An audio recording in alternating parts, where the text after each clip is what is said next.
Ladies and gentlemen, good morning. Thank you for coming. I'm Andrew Jarvis, the organizer of this inaugural King's Lynn Shakespeare Festival.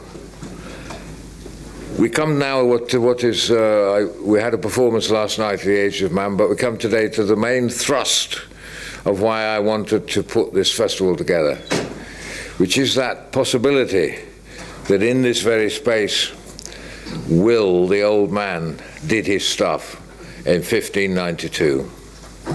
And this morning we have two of the leading Shakespearean scholars in the country, if not the world, to talk to us about that.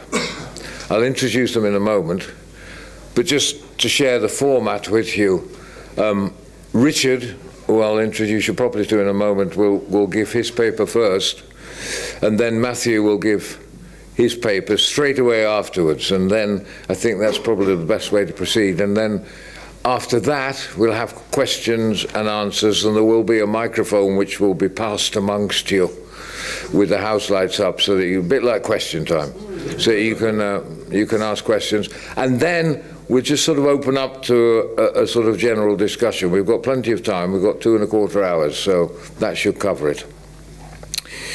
So, if I could introduce first, this is Emeritus Professor Richard Dutton of Ohio State University, and currently also of the Queen's University, Belfast, and clearly one of the great scholars of our time. Richard is going to speak first. If I can just read a little bit, you've all got the abstracts, I hope, but it's probably the easiest way. If I just read a little bit of what Richard says in what's called the abstract, the general statement about what the talk is going to be. The title of the talk is "Ambling by a Play Wagon in the Highway, Travelling Players." And this is how Richard puts it in the second part of his abstract. This talk aims to dispel some of the myths about travelling as a second best option for actors. Examining its origins in the houses of the great aristocrats and gentry around the country, the constraints under which it operated, and the various ways in which it generated income, in great houses, in guild halls, and in commercial inns. Along the way, I shall recount some of the more colourful incidents that have been preserved about these travelling players, affrays, stabbings, duels, and try to build up a picture of the way acting was when Shakespeare was a boy, and to a large extent probably still was when he entered the profession. So that is the overall picture of what Richard's going to talk to us about. I will now read his biography, because again I can't remember it. Actors don't retire, they just forget their lines. So forgive me. Richard Dutton is Academy Professor of English, that's an emeritus position, at Ohio State University, where he taught for 13 years, and now holds a part-time position as Professor of English at the Queen's University, Belfast. Earlier in his career, he taught for 29 years at Lancaster University, and before that for 3 years at the Roxton, Oxfordshire campus of Fairleigh Dickinson University in New Jersey. He has published widely on early modern drama, especially on Ben Jonson, and on issues relating to censorship.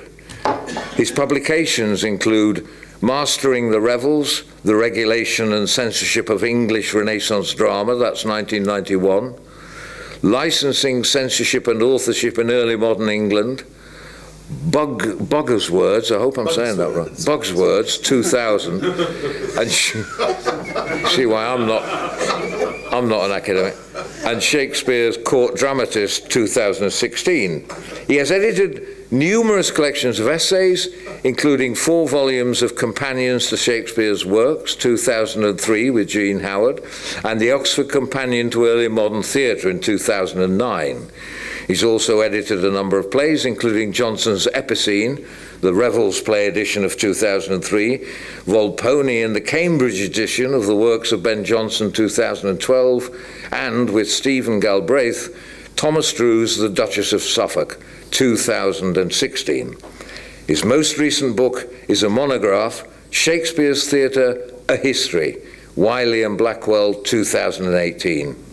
He lives in Croston, Lancashire with his wife Maura Heafy and is currently working on an edition of The Malcontent for the Oxford Marston. We are indeed extremely fortunate to have you, Richard. Thank you very much. Thank you very much, Andrew.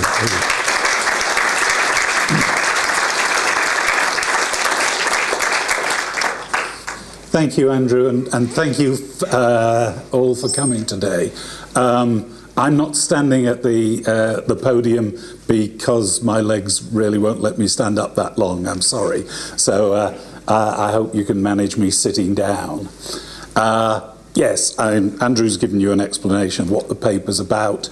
I think of it very much as a prelude to what you're going to get from Matthew following me about specifically Shakespeare and the possibilities of King's Lynn.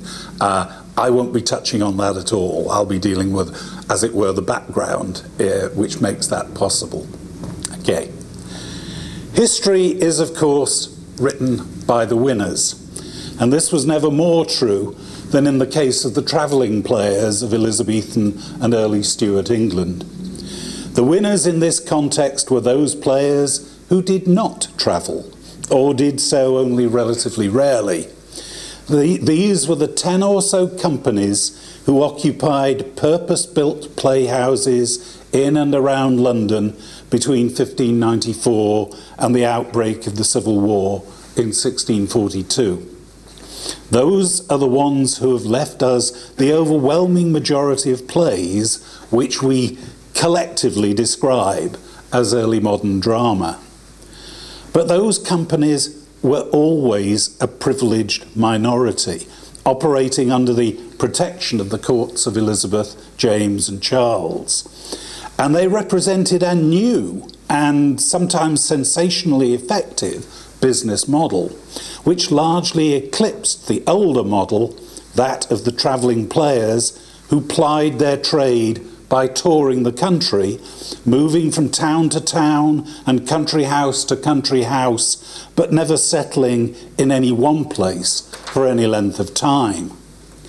And when these winners, the urban elite, chose to represent travelling actors in their own plays, as they did remarkably frequently, they did so with all the condescension that we might expect of the victors in the struggle. Most famously, of course, we remember the players in Hamlet. When Rosencrantz announces that the players have come to Elsinore, Hamlet asks, "What players are they?" Rosencrantz, "Even those you were wont to take delight in, the tragedians of the city." How chances it that they travel? Their residence, both in reputation and profit, was better both ways. Do they hold the same estimation they did when I was a boy in the city? When I was in the city? Are they so followed? No, indeed, they are not.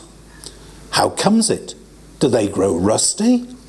Nay, their endeavour keeps in the wonted pace, but there is an area of children, little Aeses, that cry out on the top of the question and are most tyrannically clapped for it. These are now the fashion. This is all wryly ironical, since the tragedians of the city are implicitly Shakespeare's own company, the King's Men, who in this context are supposed, most fictitiously, to have been ousted from their comfortable urban living and sent on their travels by an upstart aerie of children, little Aeses, whom the audiences would immediately have recognised as the children of the Queen's revels, then performing at the Blackfriars Playhouse. Travelling is depicted as implicitly a second best option, the sort of fate that befalls rusty players or ones who simply can't keep up with the modern fashions. And when we see them performing scenes from The Murder of Gonzago, there is indeed something old-fashioned about it. Its language is rather stilted and archaic by the standards of modern fellows like Shakespeare, and its use of dumb shows is in the style of an earlier era. These are implicitly the mark of travelling players as seen by urban players around 1603. There's a similar condescension in John Marston's depiction of Sir Oliver Owlett's players in a play called Histriomastics, and of the actors who turn up in Munday and Chettle's Sir Thomas More. The latter are supposed to be Cardinal Wolsey's players. They arrive unannounced when More is just about to entertain the Lord Mayor and several aldermen.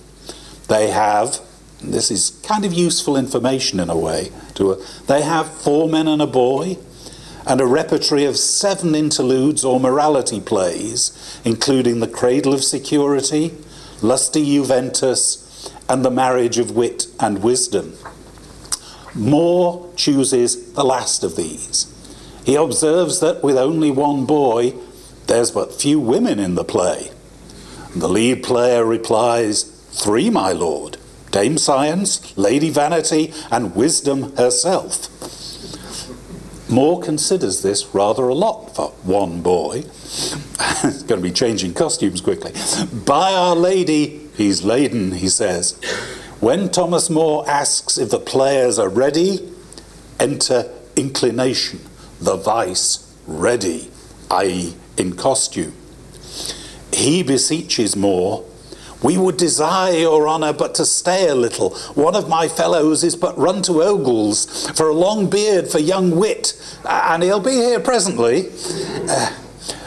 More jokingly observes that Wit does not need a beard until he's married, so they should start the show and stop only when the missing player's part begins.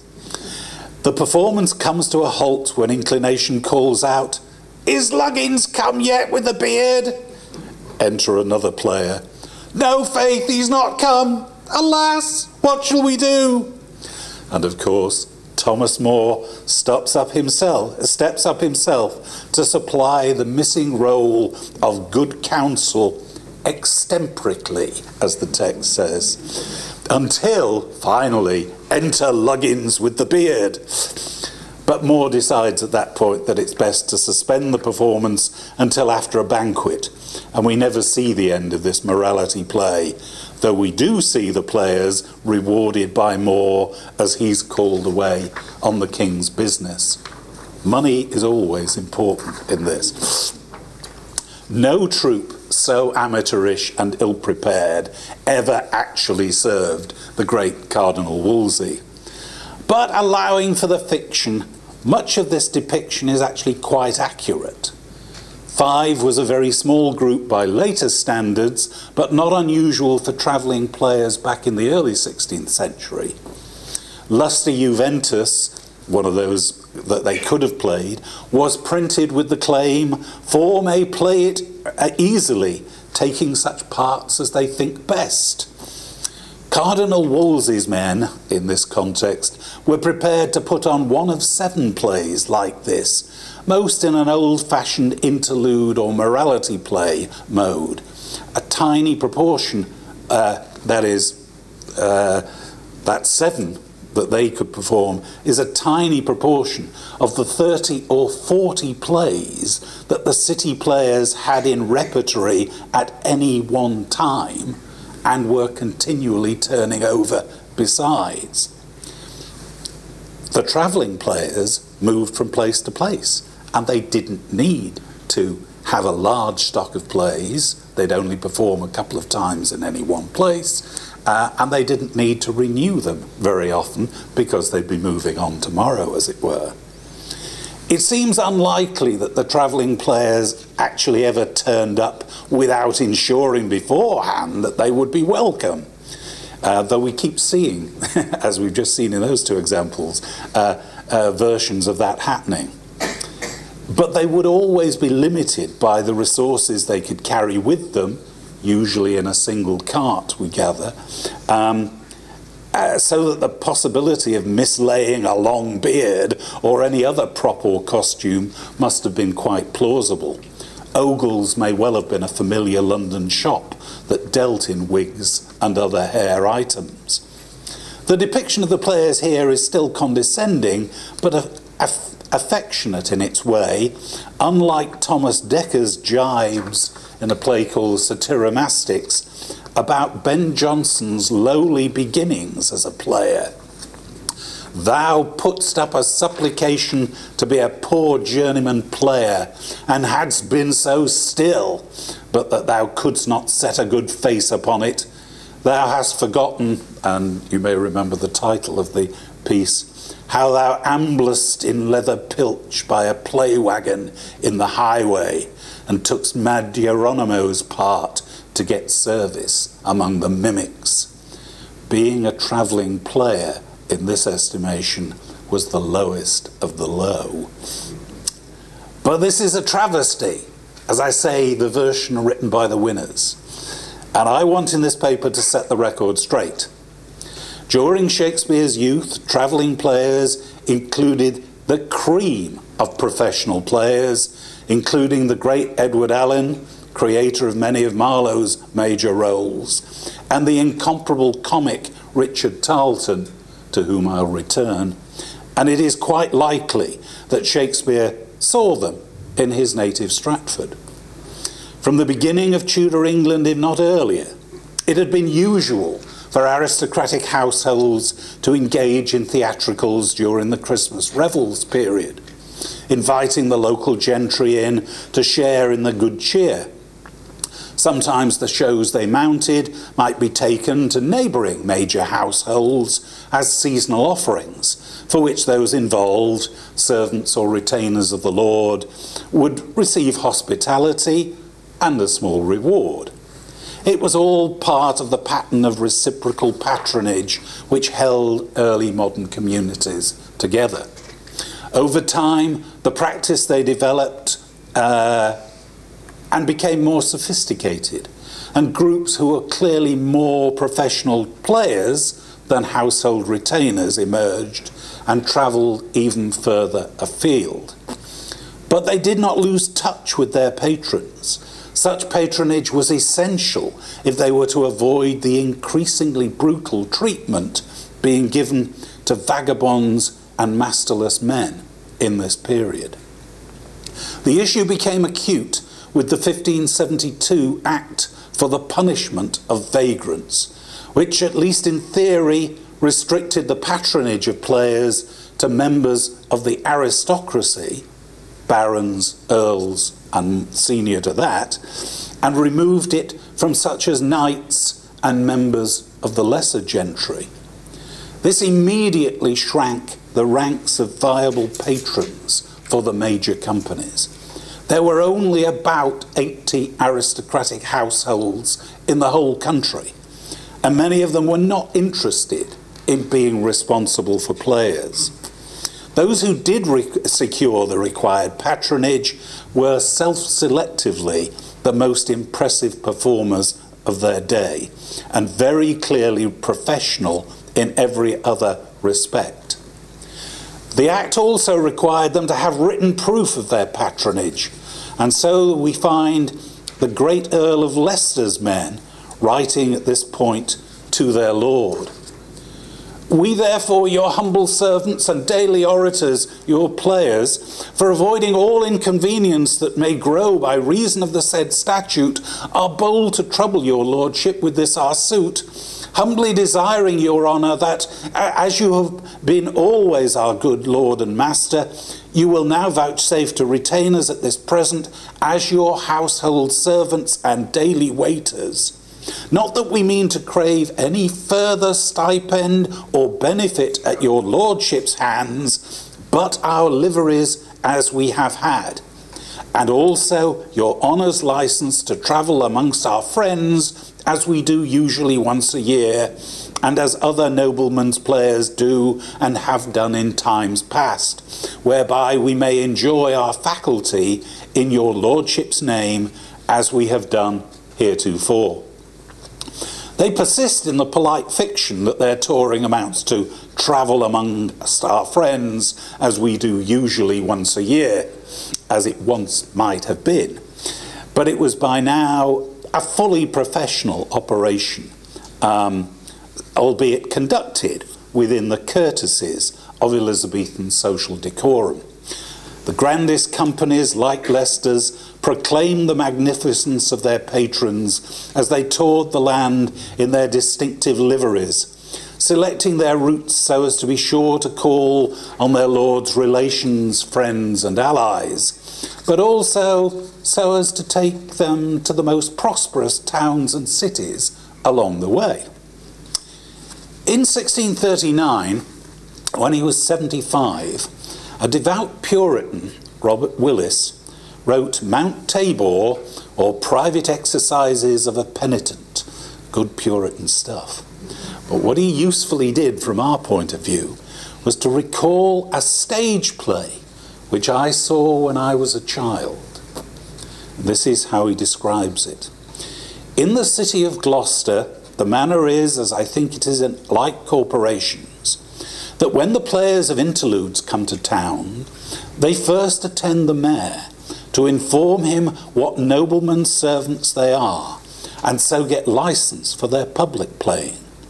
And if the mayor likes the actors or would show respect to their lord and master, he appoints them to play their first play before him and the aldermen and common council of the city, and that is called the mayor's play, where everyone will come in without money, the mayor giving the players a reward he thinks fit to show respect unto them. At such a play, my father took me with him and made me stand between his legs as he sat upon one of the benches where we saw and heard very well. The play he saw, funnily enough, was The Cradle of Security, one of those we've noted being offered by Cardinal Wolsey's men in the play of Sir Thomas More.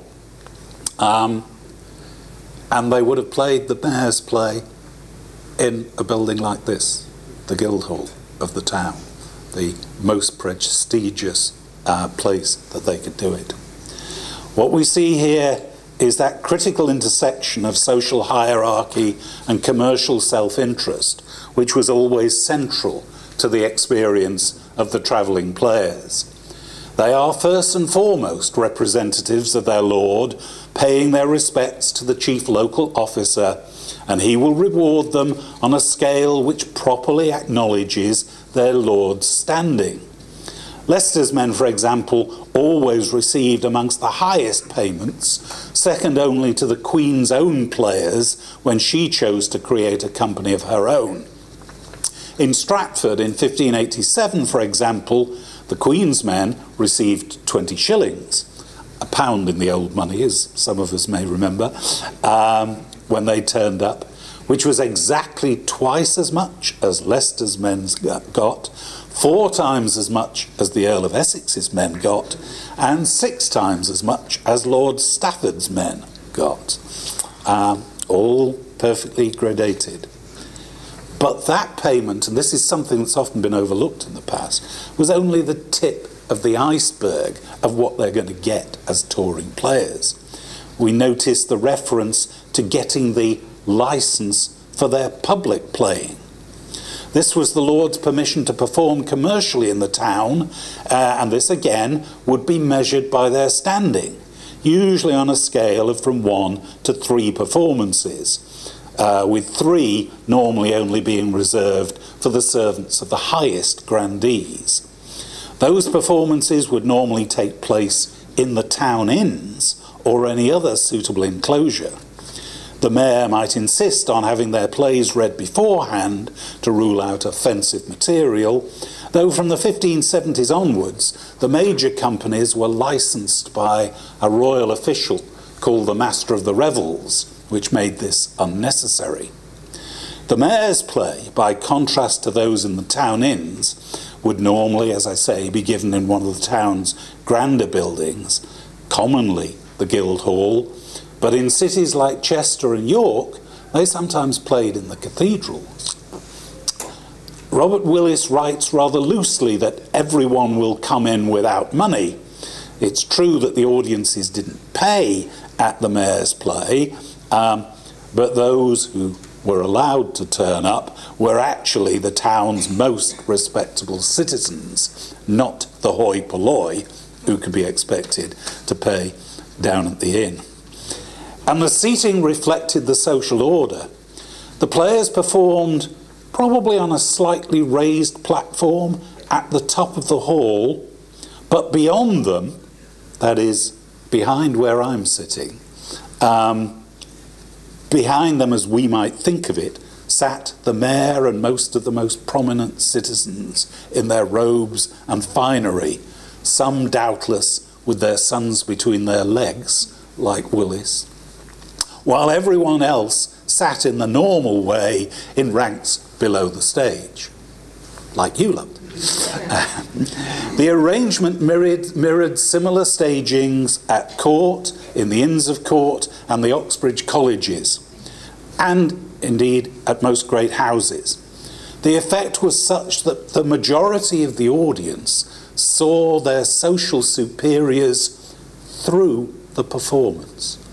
Their superiors were indeed part of the performance. The Queen's Men were created by royal command in 1583, with the best players, including Richard Tarleton, deliberately brought together from other notable companies. And it was implicit in their constitution that they were a travelling group, charged with showing the Queen's own colours far and wide.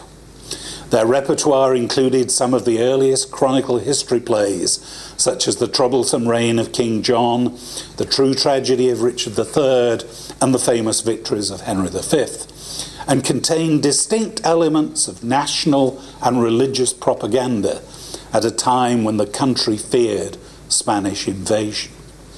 And there were few places of substance that they did not visit. They had circuits that took in Kent, Canterbury, Faversham, Lydd, Maidstone, Dover, New Romney, Rye, East Anglia, Norwich, Aldborough, Ipswich, Cambridge, Saffron Walden. Sorry, there's no record of them in King's Lynn. Not the Queen's Men. The West Country, Bristol, Gloucester, Bath, Lyme Regis, Exeter, Bridgewater, Southampton. The Midlands, Coventry, Leicester, Nottingham, Oxford, Worcester, Shrewsbury and Stratford-upon-Avon. The North, York, Carlisle, Chester, and the three main properties of the Stanley Earls of Derby, New Place, Latham and Knowsley in Lancashire. In 1589 they even visited Dublin, and that October they were invited to perform at the wedding of King James VI and Anne of Denmark in Edinburgh. Unfortunately, winds delayed Anne in Oslo by a month, and the company wasn't able to linger indefinitely.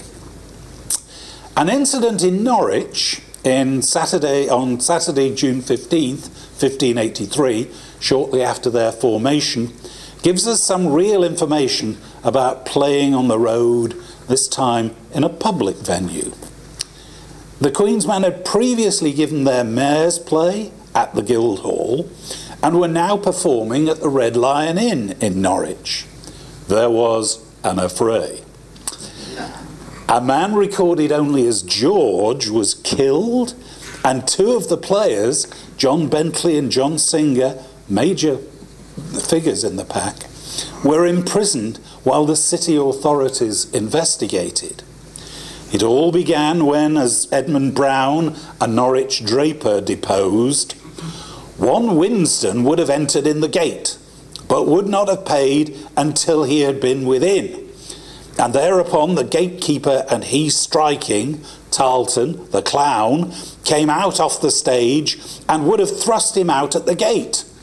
But in the meantime, one Bentley, he which played the Duke, came off the stage and with his hilts of the sword struck Winston upon the head and offered him another stripe, but Tarleton defended it.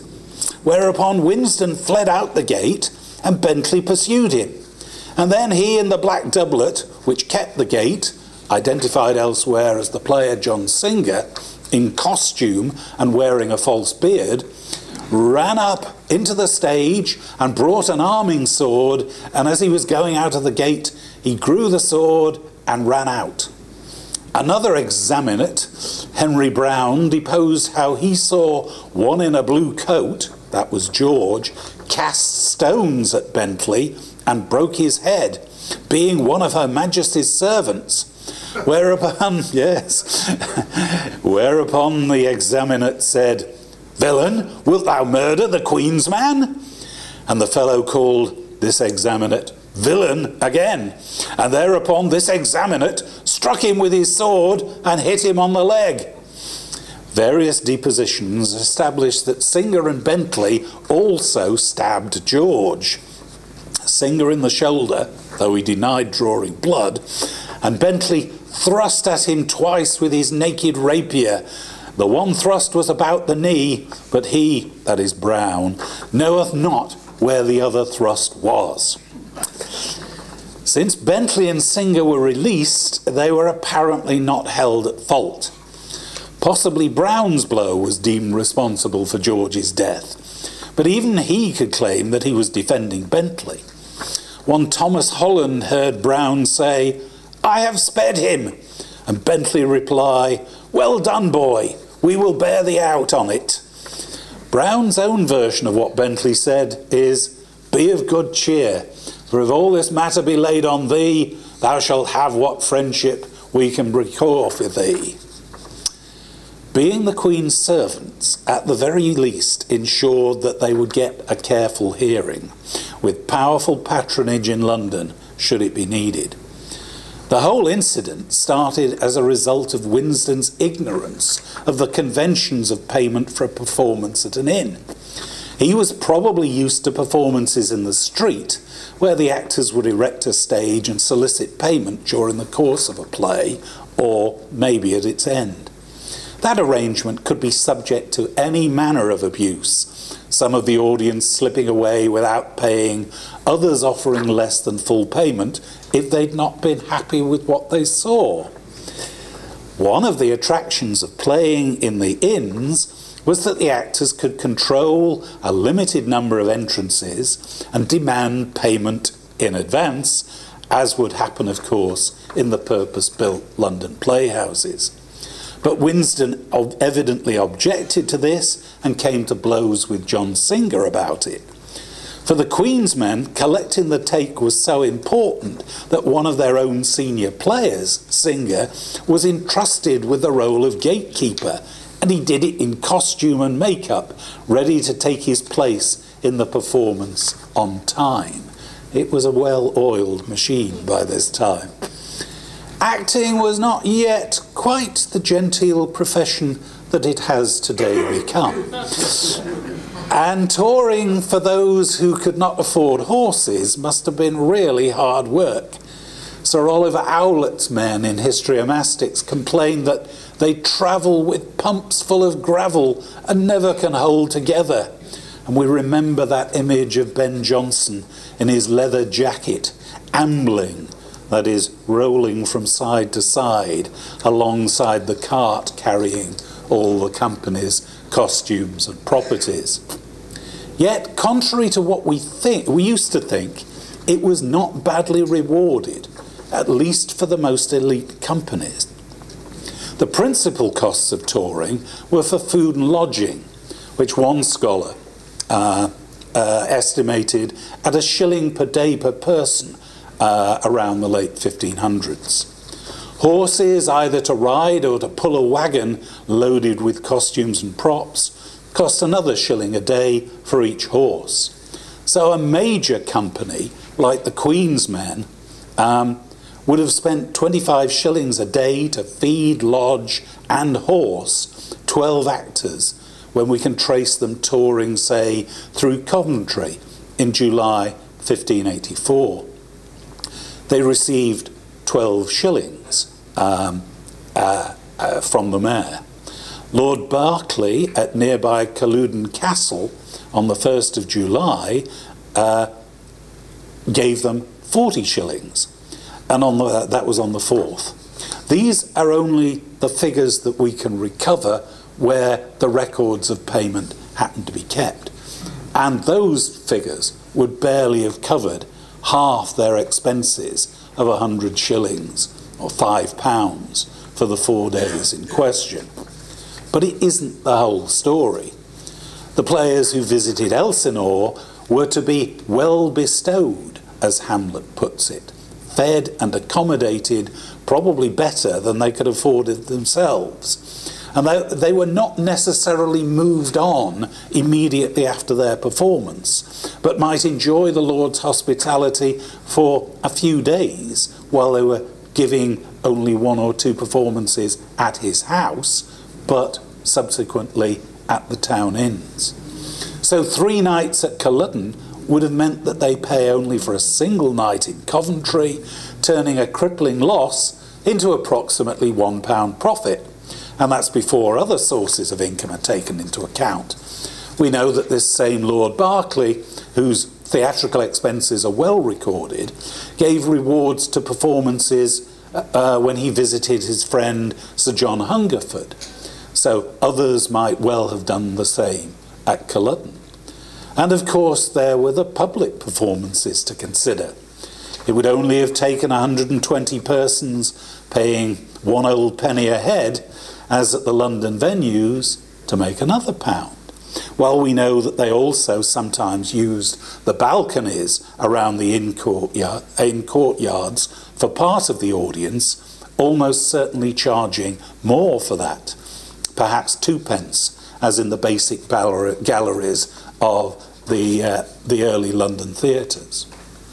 One attraction they would also pay to see was Tarleton, whose fame lived on long after his death in 1587. I should say, I'm afraid I don't have the capacity to project this. I have some copies of a picture we have of Tarleton down here at the front, and if anyone's interested, please come and look at them. And if anyone's really interested, you're welcome at the end to take them away. Yeah, Tarleton was certainly the man they would have thought of in connection with Hamlet's Yorick.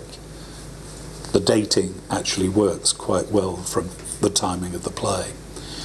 He was one of those performers who was instantly funny, usually wearing his trademark outfit of a russet suit and buttoned cap, always carrying his tabor, that is his drum, with the pipe, as it's shown on the picture. That became the mark of clowns on the Elizabethan stage. Feste is described exactly like that in Twelfth Night.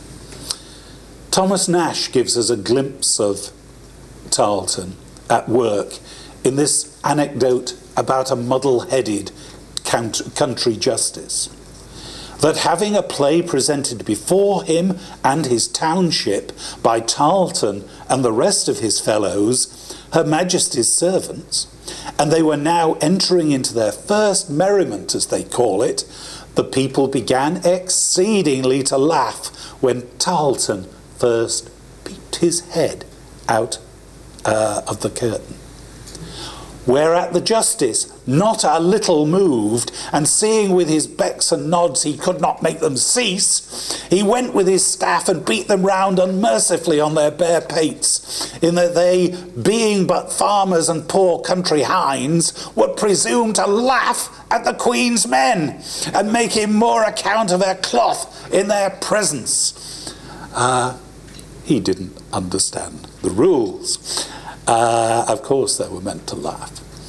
The anecdote cuts several ways, since Tarleton's clown persona was for himself that of the slow-witted rustic fellow, and liable, like the justice, to misunderstand that the audience was supposed to laugh even at the Queen's own servants. But the priceless touch for me is that of Tarleton peeping his head out from behind the scenes before he came on, playing his audience like an instrument. Another anecdote speaks to his extemporary wit. At the ball in Bishopsgate Street, that's a London inn, where the Queen's men oftentimes played, there was a play of Henry V, wherein the judge was to take a box on the ear. And because he was absent that should take that blow, Tarleton himself, for he was ever forward to please, took upon him to play the same judge, besides his own part of the clown. So you can see him bouncing back and to between these two roles. He also had a talent for extemporary doggerel, sometimes inviting topics from the audience. The Queen herself is said to have enjoyed his wit, though it's possible that on occasion he overstepped the mark. He channeled this talent into jigs, often performed as end-piece entertainments after a performance. They involved music, often topical fare set to popular tunes, dancing, comic, sometimes bawdy routines, perhaps built around a folk tale. Not the least of Tarleton's many talents, and this would have been useful at that inner fray, was as a swordsman. In 1587, Tarleton achieved the prestigious title of Master of Fence from the Society of the Masters of Defence, requiring a mastery over several forms of swords and knives. Tarleton was certainly worth the money, and his fellow performers were not far behind. There were certainly also troops like Sir Oliver Owlet's men out there on the road, doubtless on foot and without benefit of horses.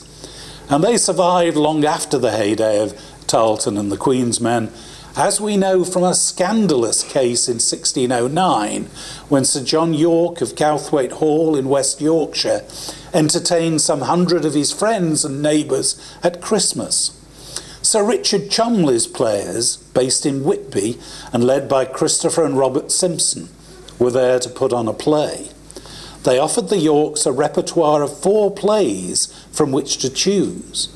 These interestingly included King Lear and Pericles, which had only been published in London the year before. But they also included a traditional saints' play, the play of St. Christopher. They chose the saints' play with inevitable Catholic associations. The players included a raucous scene of a dispute between 2 characters, a Protestant minister and a Catholic priest, which ended with the Protestant being dragged to hell by the devil and the Catholic going to heaven. Most of the audience evidently enjoyed this immensely. But one Elizabeth Stubbs, a former servant at Gowthwaite, reported it to the Justice of the Peace. There were serious consequences all round. In 1614, Sir John and his wife were tried in Star Chamber for allowing a seditious play to be performed. They were fined £1,000 each. That's millions in modern money, for allowing the extra scene to be acted, and were imprisoned in the Fleet Debtors' Prison for 3 years. The Simpsons and their associates probably lost Sir Richard's patronage as a result of what happened at Gowthwaite Hall, and acquired a substantial track record in the next few years of being prosecuted for being vagabond players and recusants. From these we learn that the players were all, like the mechanicals in A Midsummer Night's Dream, qualified tradesmen. The Simpsons were both shoemakers. Their associates included weavers, a tanner, and a mason. We do not know if they continued to work at their trades when not performing, though it's quite likely. But it's quite clear that they persisted in their playing despite all the harassment, and that there were plenty of households prepared to welcome them despite, or perhaps because of, their reputation. An interesting deposition to emerge from the inquiries which followed the St. Christopher performance contains the complaint of one Thomas Pant, who was apprenticed to Christopher Simpson, doubtless in his capacity as a shoemaker, but he complained that he'd been trained up for these 3 years to wandering in the country and playing interludes. That is, he was being used as a boy player, not learning the trade of a shoemaker. Whether Pant had ever really expected to become a shoemaker may be questionable, but he took this opportunity, perhaps feeling threatened by the attention of the authorities, to challenge the terms of his apprenticeship. He was released from his indenture as a result. There were, of course, no women on the Elizabethan stage. Their roles were normally played by boy actors like Pant, who would have been apprenticed like this to adult players under the aegis of their trade guild affiliations, just as they were on the London stages. The history of The Simpsons and others like them attests to the robust traditions of playing in provincial England during Shakespeare's early lifetime and beyond, ranging from semi-professional to neighbourly to purely domestic, tied to some extent to local affiliations, traditions and beliefs. And it all went on, as it were, under the radar, since, as you might have noticed, under the terms of the 1572 Act for the punishment of vagabonds, all travelling players were supposed to be attached to a baron of the realm or another person of higher degree. But no one had apparently told Sir Richard Cholmondeley up there in Whitby. Custom and practice doubtless kept such local playing in being, with the tacit assumption, occasionally misplaced, that the local gentry would keep their own in order. But the days when the very finest players regularly travelled the country were numbered. You may have noted an earlier reference to the Queen's Men playing at the Bull's Inn in London, one of the 4 inns within the city of London proper where players performed before they were closed down around 1596. And there are also accounts of the Queen's Men playing at the Theatre and the Curtain, the amphitheatres in the northern suburbs. London was, of course, commonly on the routes chosen by the major touring companies, and it was doubtless profitable, even without the formality of a mayor's play or the accommodation of a stately home. The Queen's Men and those under the patronage of leading courtiers who would stay with the Queen throughout the Christmas period invariably headed to London at this time, and the Privy Council often interceded with the city authorities to make sure that they'd be allowed to perform profitably there. But they were only there in passing, not for extended periods. Regular playing in London would require a complete change of working practices, with a steady stream of new plays, costumes and properties, daily playing and a secure base in which to do it. In 1592, which we're beginning to see as a key date in so much of this, one company, Lord Strange's Men, gambled with making such a change. It's the earliest recorded instance of a company playing for several months in London, performing at Philip Henslow's Rose Playhouse on the Bankside. They had clearly negotiated this with Henslow, who made alterations to the theatre to accommodate them. His account book shows us how regularly their repertoire turned over and gives us a sense of the profits rolling in. It was a game-changing moment, a critical tipping point in the transition of players from playing being part of the world of aristocratic patronage to being a proto-capitalist enterprise, a niche market in the burgeoning urban economy. And the Privy Council quickly recognised that this model made it easier for them to assure quality entertainment for the Queen when she needed it. The rest, as they say, is history.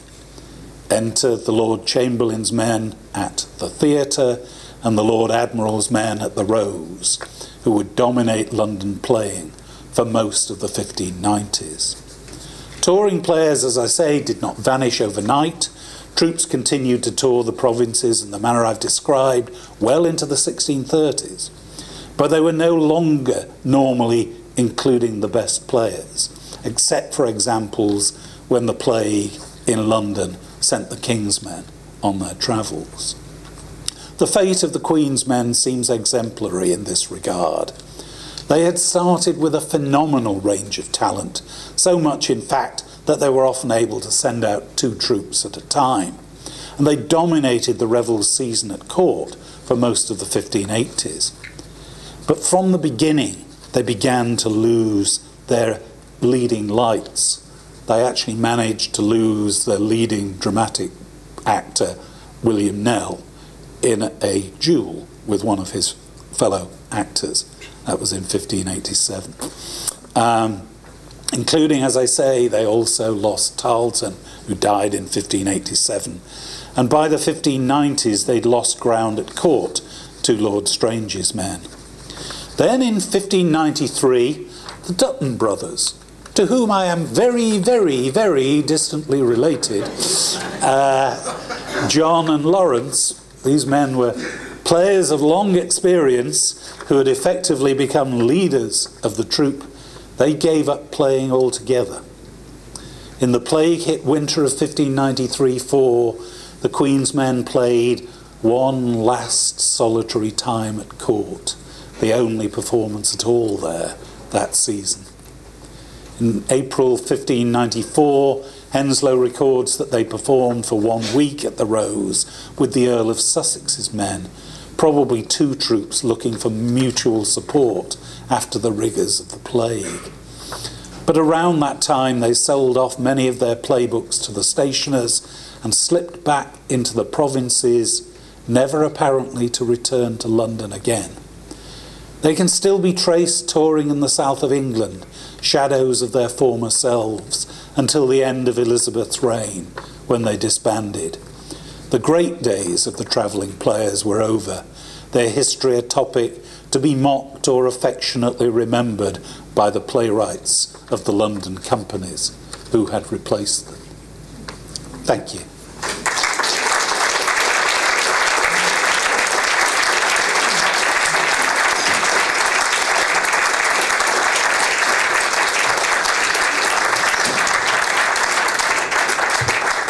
Richard, thank you so very much. It was wonderful. Thank you. Matthew, Mr. Woodcock, would you like to come and join us, please?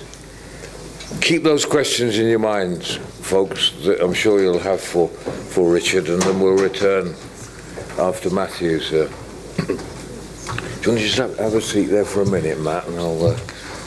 This is Professor Matthew Woodcock from the University of East Anglia. If I can just, again, similarly, just read Matthew's biography, which you have in front of you, but let me put it how he describes himself. Matthew Woodcock is Professor of Medieval and Renaissance Literature at the University of East Anglia, Norwich. Born in Norfolk, he taught in Oxford, Cork, and London before returning to East Anglia. He has published widely on medieval and early modern literature and written books on Edmund Spenser's Faerie Queene, Sir Philip Sidney and the Sidney Circle, and Shakespeare's Henry V. His current interests include early modern soldier authors and the literature of soldiery. His biography of soldier poet Thomas Churchyard was published by Oxford University Press in 2016, and his essay collection Early Modern Military Identities, 1560 to 1639, will appear in 2019. He also has research interests in early modern pageantry, drama, and civic entertainment, and edited archival and printed records relating to Queen Elizabeth I's 1578 progress to East Anglia for the modern edition of John Nichol's The Progresses and Public Processions of Elizabeth I, published in 2014. He is the lead investigator on a major AHRC-funded project revising the records of early English drama, Read, volume for early modern Norwich, and his interest in Shakespearean touring companies and in Shakespeare's possible connection with King's Lynn form part of his ongoing work on East Anglian drama and festivity. Matthew, title for his talk is Provincial Guildhalls in the Records of Early English Drama and the Case for Placing Shakespeare in King's Lynn. Professor Woodcock.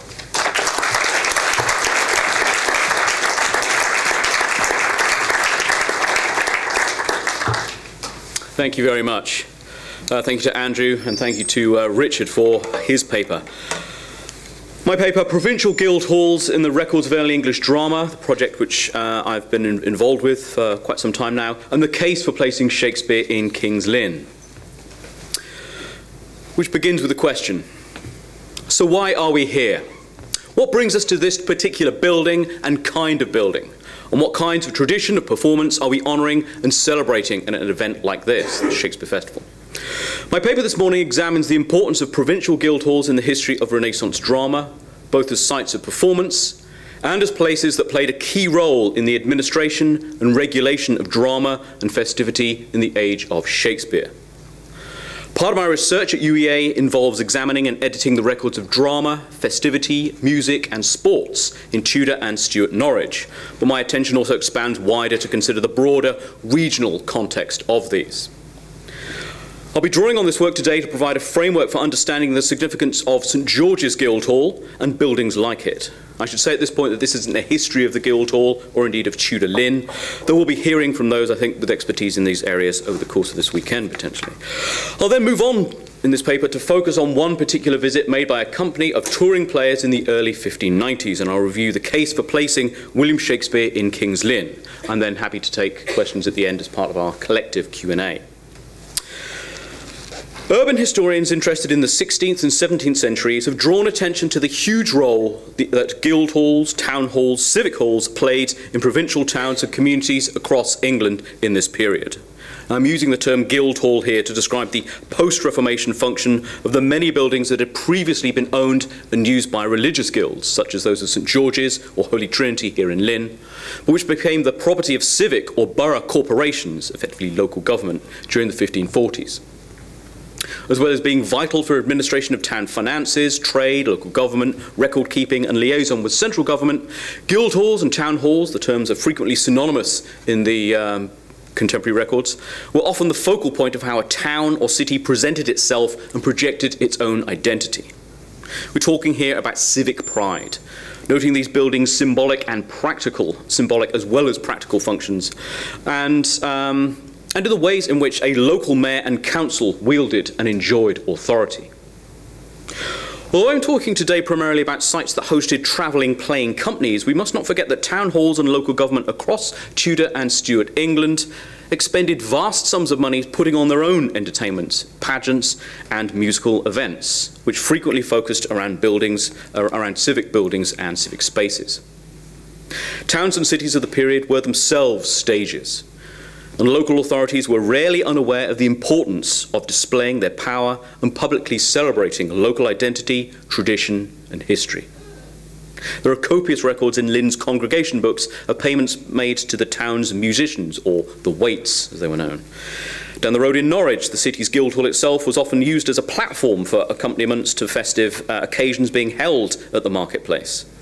There are references to Norwich's own waits playing their instruments from the Guildhall roof on Sunday evenings in 1553, quote, to the rejoicing and comfort of the hearers thereof, and to the city's muskets being fired from the roof leads at celebrations marking the defeat of the Spanish Armada in 1588. They don't do that anymore. Guild halls in this period were therefore already inherently dramatic locations in the sense that they were places where performances and displays of local authority and pride were played out. That's probably a useful point at which to make an important point about the terms we're using in describing such spaces. When we talk about guild halls or town halls functioning as theatres, what we actually mean is that these were spaces in which dramatic and theatrical events took place alongside a host of other functions, rather than seeing these as spaces that had one specific function as would a modern theatre. We do have in this period buildings that were constructed for the sole function of entertainment, famously the playhouses in Shoreditch and Bankside in London, and at a few other regional locations across England. But guild halls are far more flexible, adaptable, and consequently hugely interesting spaces. They are the Swiss Army knife, if you will, of early modern urban communities. There are two main ways in which provincial guild halls are significant and of interest to theatre historians, and to, hopefully, ourselves here gathered today. The first is that a town's guild hall was hugely important for regulating and facilitating drama and festivity in any settlement. It would have been the first port of call, as we've heard, for playing companies and entertainers visiting a town. By law, as a statute in force from 1559 decreed, the Queen, quote, doth straitly forbid all manner interludes to be played either openly or privately, except the same be notified beforehand and licensed within any city or town corporate by the mayor and other chief officers. And there's a reason for this. Professor Richard Dutton has spoken about the life and logistics of touring playing companies, and I'm not going to repeat any of that. But for present purposes, we need to know a few key things and sort of underline those, really. Firstly, theatre going in Shakespeare's day was not quite the gentrified and polite cultural experience that it generally might be considered in our time. And both central and regional authorities viewed it with a certain amount of caution and wariness, sometimes with open disdain and contempt.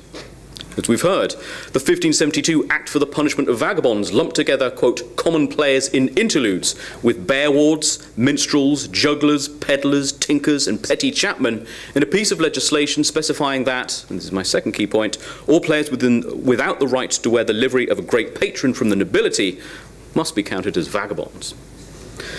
This is why, as we've heard, why all the playing companies of this period are named after the nobility, or indeed royalty, the Lord Chamberlain's men, the Earl of Pembroke's men, Queen's men, etc.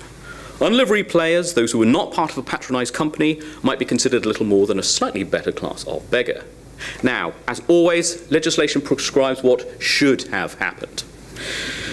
I've looked at many records from early modern Norwich of unlicensed entertainers receiving various punishments, fairly horrible punishments, as we said, for failing to provide such authority or who otherwise chanced their arm on the road touring towns in East Anglia. I'll come back to the matter of the noble patrons of playing companies in a moment. When a company arrived in a town, they would first head to the town hall seeking their licence to perform. In Tudor Lynn, this was Trinity Guildhall. In Norwich, it was the Guildhall in the marketplace. There's evidence from York from June 1585 of an interlude, and that word is frequently used to describe a play in this period, being, quote, read over and perused by the gathered city council. I'd like to imagine that happening now. They agreed that it could be performed on Midsummer Eve and also specified the locations for performances across the city. And, as we've already heard as well, we've already been introduced to Richard Willis of Gloucester, an anecdote of a play which dates from about a decade before, of what that regulatory process entailed. Crucially, that when players of interludes came to town, they must first attend the mayor to inform him of what noblemen's servants they are and to get a licence for their public playing. And if the mayor liked the actors or would show respect for their lord and master, which I think is always a sensible move, he appoints them to play their first play before the aldermen and common council of the city, and that is, as we've heard, the mayor's play. And everyone that comes in without money, the mayor giving the players a reward as he thinks fit to show respect unto them. It is these payments from a town's mayor to an identified playing company that one finds in civic records from across the country in this period, including in King's Lynn, as we'll see. When recovering records of early modern drama, it is often only this payment from the mayor or council that constitutes evidence of the players, or of players, plural, presence in a town. Money is important. Follow the money. As theatre historians, we're reliant frequently on civic chamberlains or accountants' records of evidence of where of payments that have been made, or indeed of where things go wrong. We've heard that fantastic, although dreadful story of the affray in Norwich in 1583. We hear about payments, as I say, and we hear about occasions for censure, complaint, or transgression. We're really in an era, we have to remember, before the production of any accompanying descriptions, reviews, or civic histories that mention what was performed or which actors were performing. Occasionally we will have those mentions from Richard Willis and a few others, occasional diarists and observers of plays, but those are really much a rarity in these records. In some locations, the regulatory command performance, the mayor's play, would take place in the mayor's own house, but more frequently the civic guildhall offered a more suitable, probably bigger space for this performance. And you can easily imagine the opportunity for civic and mayoral pride and largesse to be displayed on such occasions. We should remember at this point that the early modern plays used or required minimal staging, or what we would now call scenery. A bare stage, a space from which to enter or into which to withdraw and be off stage, and the resources of words alone were all that were needed. Shakespeare's audiences would typically have described the experience of playgoing as going to hear a play rather than see a play. Seating would have been relatively rudimentary. Chairs for prominent audience members, benches at best for everyone else.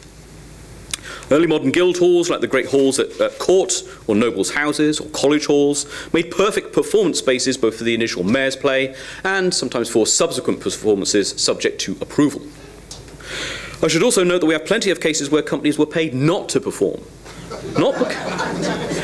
Not necessarily because of the performance quality or content, but in the interests of public health or occasionally public order. On the 22nd of July in 1603, a period when the country was racked by an especially devastating bout of plague, Lynn Assembly approved 20 shillings to be paid to the Earl of Huntingdon and Lord Eva's players to, quote, keep them from playing here in this dangerous time. In the 17th century, we also find records of civic authorities paying companies not to perform because it would distract citizens from their industry. A frequent excuse which is used for more godly or Puritan councils to assert their objections to playing and entertainment more generally. Local authorities also had to field requests to perform from a whole host of non-dramatic entertainers and what we might think of actually as freak shows.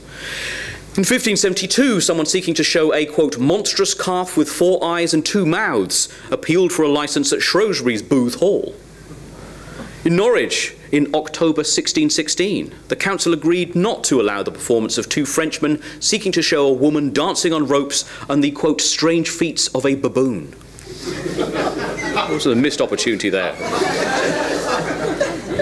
I always think of that moment when the travelling players arrive in Act 2 of Hamlet in light of this regulatory environment, a moment which, when replicated for real in the towns and cities of Shakespeare's England, must have had the potential to prove quite fraught or tense.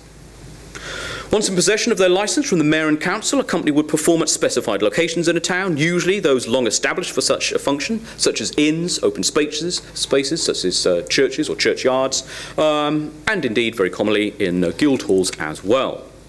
The records of early English drama research project, of which I'm a part, has marshalled extensive evidence of the regularity of the practice of travelling companies performing in guild halls, council chambers, moot halls, booth halls, court halls, frequently same names for the similar kind of space, across early modern England and Wales.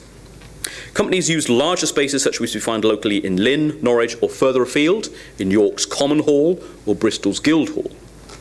But they could also be found using much smaller locations, such as Aldborough's Moot Hall, that you may know, or Cambridge's Town Hall's Upper Chamber. The dimensions of the latter in their entirety, 17.5 feet by 25 feet, are much smaller than the size of the stage at the Globe Theatre. At Norwich Guild Hall, for example, an interlude was put on in the Assembly Chamber by the Earl of Arundel's players on Michaelmas Day, 1542. The Marquis of Dorset's game players staged, quote, a play at the Guild Hall of Zacchaeus in 1551-2.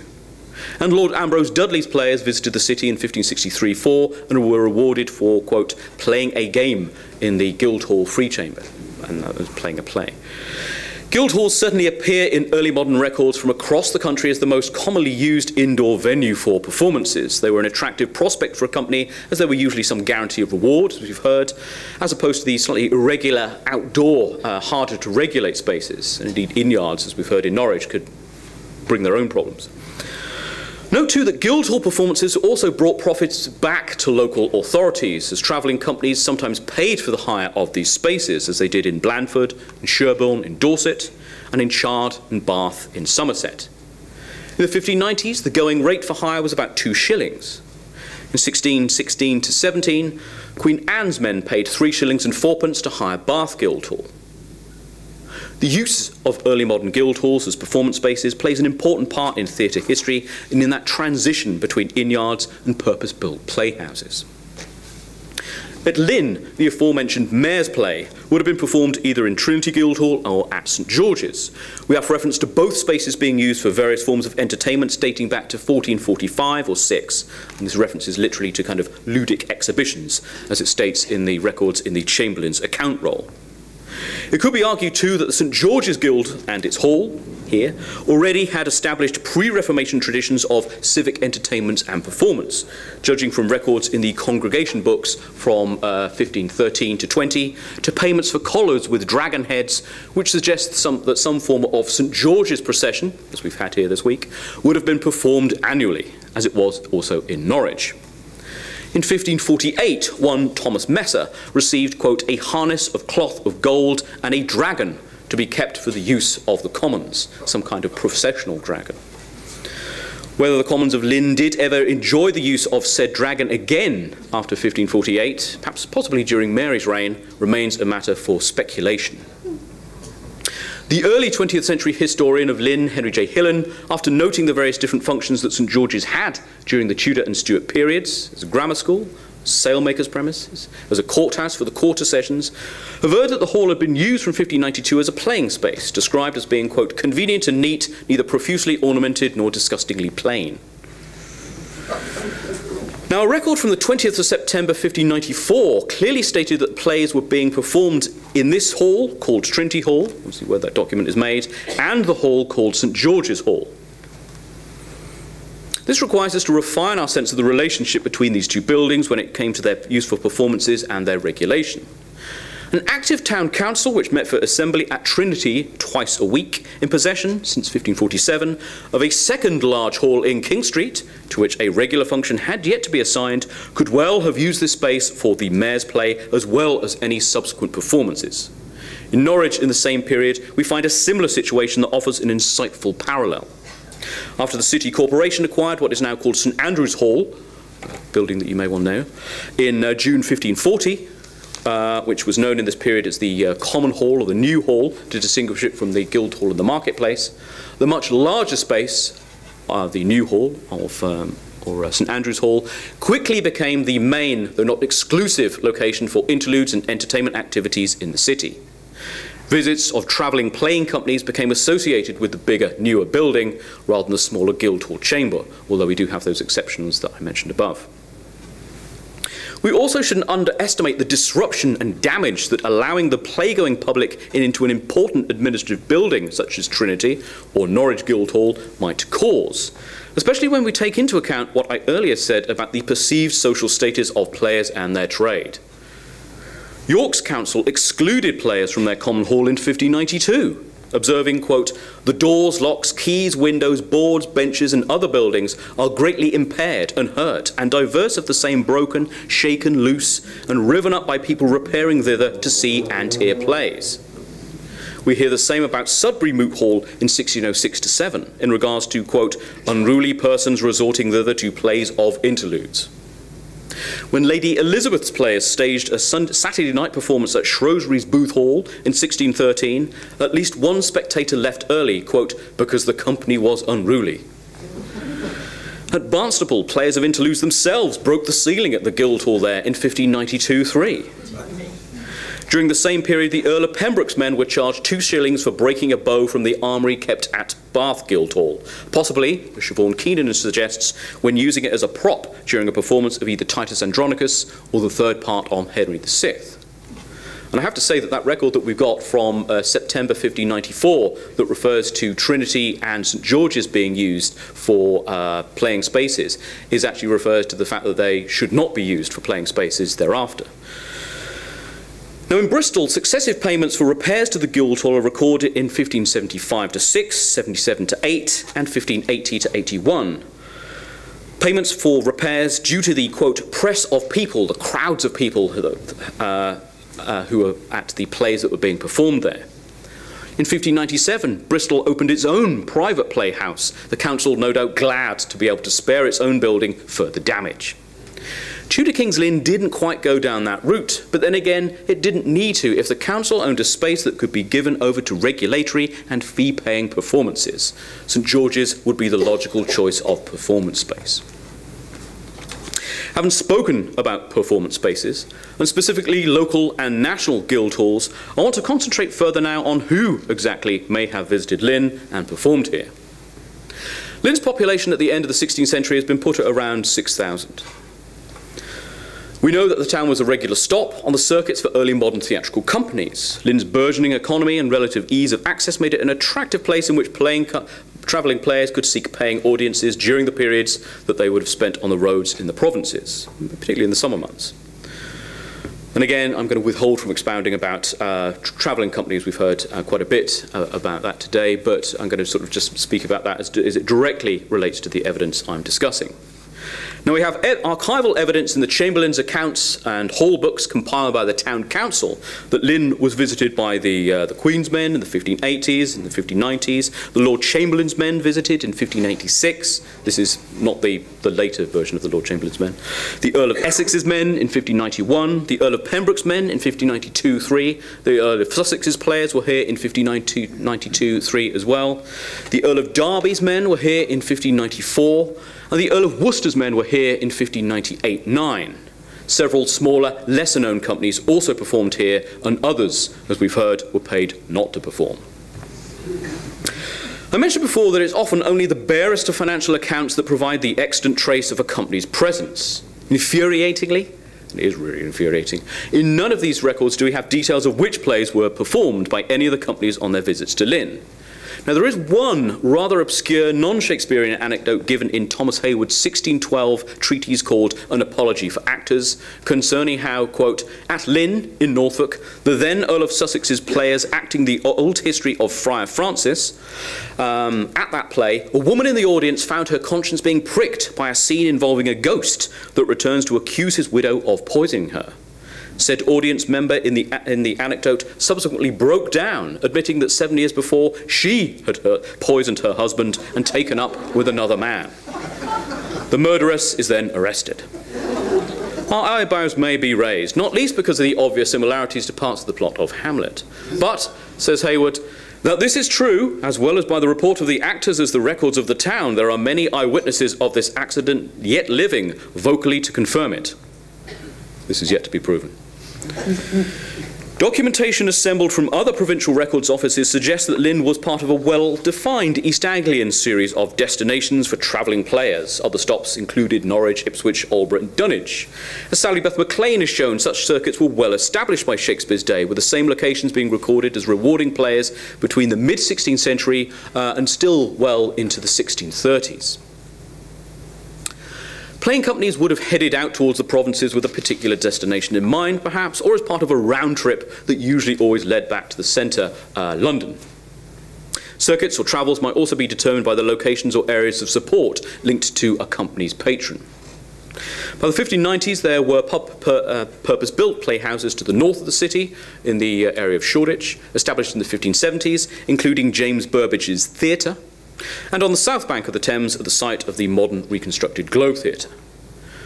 Obviously, companies like to perform in London since it offered the greatest potential audiences and receipts potentially, and that they were especially keen to be in the capital towards the end of the year, as it placed them in the favourable position to be chosen to perform at the Royal Court during the Christmastide revels held between the 26th of December and 12th night.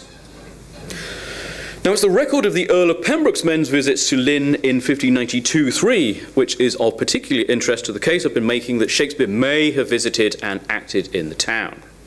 Henry Herbert, 2nd Earl of Pembroke, had been supporting livery players or entertainments of some sort from as early as 1575-6, though there is only really evidence of an active company functioning under his patronage for a relatively short period of time between 1592 and 1601.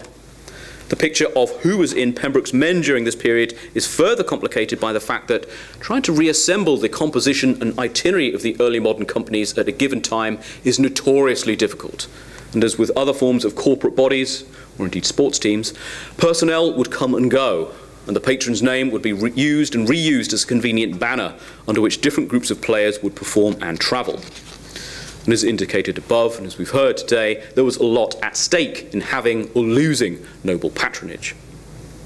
The version of Pembroke's men that is of most interest to us, and to me, is that which forms between the temporary breakup of a company with which Shakespeare has been convincingly connected, around 1588-9, Lord Strange's men, which is patronised by Ferdinando Stanley, Lord Strange, later the 5th Earl of Derby.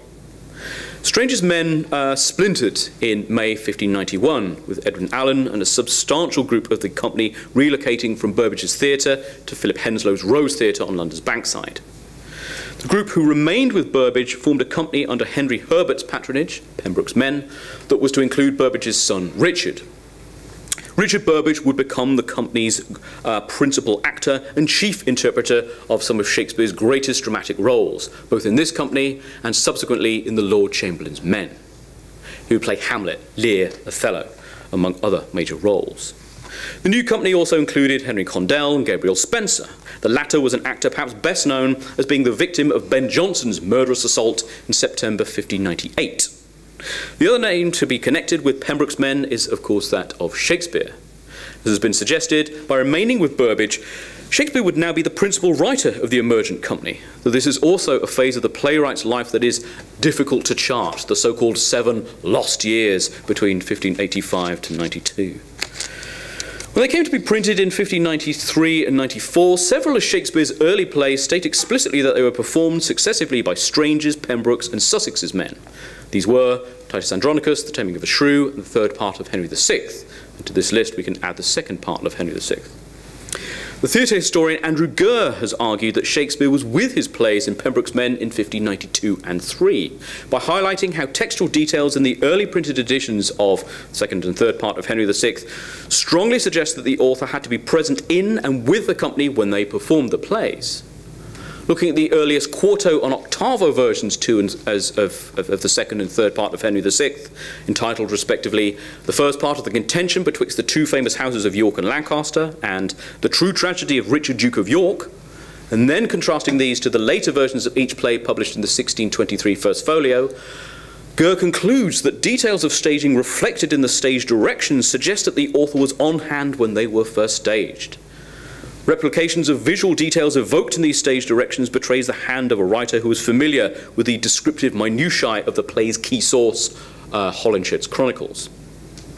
For example, in the folio version of the third part of Henry VI, the opening stage direction of Act 2, Scene 6 reads, "Enter Clifford wounded," whereas the Pembroke's Men octavo edition, the True Tragedy of Richard Duke of York, gives it as "Enter Clifford wounded with an arrow in his neck," exactly how it is described in Holinshed. And remember that bow that was broken at Bath Guildhall during the Pembroke's Men's visit. Replication of the visual detail from Holinshed presented in the stage direction, argues Gurr, records that the company got this detail right when it was staged because the playwright was on hand. Gurr also marshals additional evidence of this kind, looking to the relation between visual and verbal details in the second part of Henry VI. Now, the difficulty of this method of trying to track Shakespeare through revisions to his plays is that, as with any interpretive analysis, it all depends on which parts one examines. Some scholars argue that the Henry VI plays and Richard III must all date to the period in which Shakespeare was with Strange's men, since the plays revised their account of 15th century history so as to emphasise the historical role played by their patron's ancestors, the Stanley family. Similar methods can, however, also be used to link the plays to Pembroke and the post-Splinter period, since there are also revisions to Shakespeare's version of history that flatter the Earl's forebears. Other scholars and biographers of Shakespeare use the more contextual and circumstantial evidence to place Shakespeare with Pembroke's men during 1592 to 3. We know that Pembroke's men were forced to leave London in the summer of 1592 due to an especially virulent bout of that most unwelcome of seasonal visitations and one of the greatest threats to the livelihoods of early modern theatrical companies, the plague. Theatres would be closed on public health grounds when the number of plague deaths rose, and the summer months were always bad, but the bout that commenced around midsummer 1592 would be one of the worst, and would keep the playhouses closed almost continuously for 20 months. It has even been suggested that the severity of the 1592 plague prompted Burbage to seek Herbert's patronage in order to provide the requisite authority for the actors as they took to the road. Plague, ironically, gave life to the company. Pembroke's men undertook a particularly long tour of the Midlands, West Country and East Anglia during 1592, taking in, as is trackable via extant rewards to the company, and that's frequently the only record that we have, taking in Ipswich, Lynn, Ludlow, Shrewsbury, Coventry and Bath, with more precise account keeping placing them at York, Leicester, Hardwicke Hall in Derbyshire, Berkeley Castle in Gloucestershire and Rye in 1593 specifically. Interestingly, Pembroke's men had Christopher Marlowe's play Edward II in their repertoire, and one can only conjecture whether or not this was performed at Berkeley Castle, which is where King Edward was killed. In the absence of further evidence, I'm hesitant to try and cluster together these visits into coherent journeys or circuits westwards or northwards. One thing that we do know is that Pembroke's men also performed at Hampton Court during Christmastide 1592-3. And they were back in the vicinity of the capital over the winter, at which time the plague temporarily abated, very, very small window, when there was fewer deaths. This Christmastide performance was a much sought-after gig and shows that the company must have developed a significant influence and support during 1592 for them to have been chosen during their first year, which is why I'm slightly wary of thinking that the company had formed solely to travel into the provinces from the summer onwards. We know that Shakespeare was performing with the company during this first successful year from a rather critical dig at the playwright made in a text penned by fellow dramatist Robert Greene, published that autumn under the aegis of the writer Henry Chettle. Norwich-born Greene famously referred to Shakespeare as an upstart crow, in a jibe that closely evoked the language of Henry VI, although which does not explicitly indicate that Greene or Chettle saw Shakespeare perform in this particular history play prior to mid-1592, when the theatres were closed. Shakespeare was a company man, as one of the company's principal playwrights would have travelled with his fellow actors when they made their journey into the provinces. One has to wonder why he would have wanted to stay put in London during the plague-stricken months, given the opportunity, and I would argue the necessity, of travelling with the company at this time. Both the second and third part of Henry VI have a large ensemble cast and need over 20 actors each to cover the many different parts, even when one considers careful doubling of roles. The plays required a large company of actors and for everyone to do their part, literally. For practical and logistical reasons alone, Shakespeare simply could not have afforded to have stayed in London whilst Pembroke's Men, which was by no means his company, went on tour. Ultimately, the great size of the travelling company, coupled with the perennial pressure caused by the plague, led to their breakup during August 1593. Philip Henslow wrote to Edwin Allen on 28th of September 1593, stating, quote, as for my Lord of Pembroke's company, which you desire to know where they be, they're all at home in London, and have been this 5 or 6 weeks. Shakespeare's later history plays generally had a rather less unwieldy number of parts, and companies would learn the expedience of travelling light. Another group of actors receiving patronage from Herbert performed as Pembroke's Men between 1594 and 1601, and they visited Lynn in 1598-9. I'm inclined to think that they were here in spring 1599, as we know the revised company were in Norwich on the 11th of April that year. But by this point, however, from 1594 onwards, Shakespeare was with the Lord Chamberlain's men. When we read the entry in the King's Lynn Hall, Book 6, quote, item bestowed upon the Earl of Pembroke's Men, 20 shillings, for the year of office running 1592-3, we can, therefore, using the textual and contextual evidence set out above, make a compelling claim that Shakespeare was among their number. The exact timing of the company's visit is hard to pinpoint exactly. The entry above is dated to the 12th of October 1593, but it looks back to record payments made throughout the mayoral year, running from Michaelmas to Michaelmas, and Michaelmas is the 29th of September. Thus, the window in which we can date the company's visit runs from very late September 1592 through to August 1593, when the company split up. We can dismiss the period from around the turn of 1592-3, when the company performed at court, and probably also rule out big periods when we can place them at Hardwick, February in 93, in York and Berkeley, June 93, and Rye, July 93.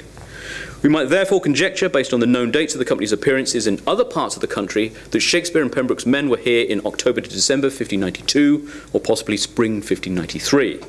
Possibly during a tour in which they also appeared in Ipswich, for which we have records of payments made in mayoral year 1592-3. To conclude, I've spoken about the kinds of performance spaces in which travelling players would have acted in Lynn and countless other towns and cities across early modern England, and about the kinds of procedures companies would have gone through ahead of performing. The records of the administrative authority that companies would have received and profited from, as we've seen, constitute invaluable evidence with which we might attempt to recover the traces, echoes, and footsteps of the rowdy, troublesome, but surely also entirely captivating players as they travelled here and elsewhere. When trying to recover those traces or echoes, and when assembling both the bigger picture and local details of Shakespeare's biography, one does so always using the language of maybes and possiblies. For example, we do not know for certain that Shakespeare was born on the 23rd of April, although from the later 17th century it was maintained that this was the case. His baptism record that it is dated 26th of April, and it was usual for newborn infants to be christened within 2 or 3 days of their birth, hence the 23rd. fitting the nation's most famous playwright to the day of the nation's patron saint, and, with ironic symmetry, to the known date of his death, is a historical contrivance that combines archival data with informed, though interpretive supposition. With a similar methodology in mind, using a triangulation of different types of known sources, we can make a case for placing the playwright from Stratford in King's Lynn, as I proposed, later 1592 or earlier 1593. Thank you.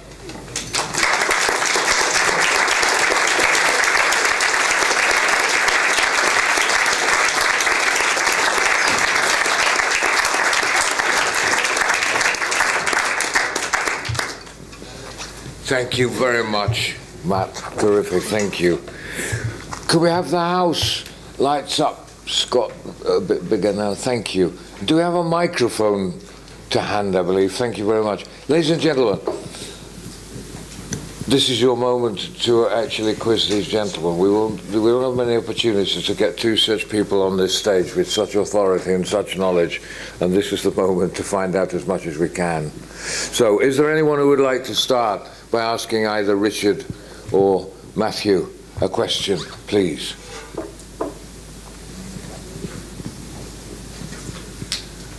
Gentleman down here. Thank you.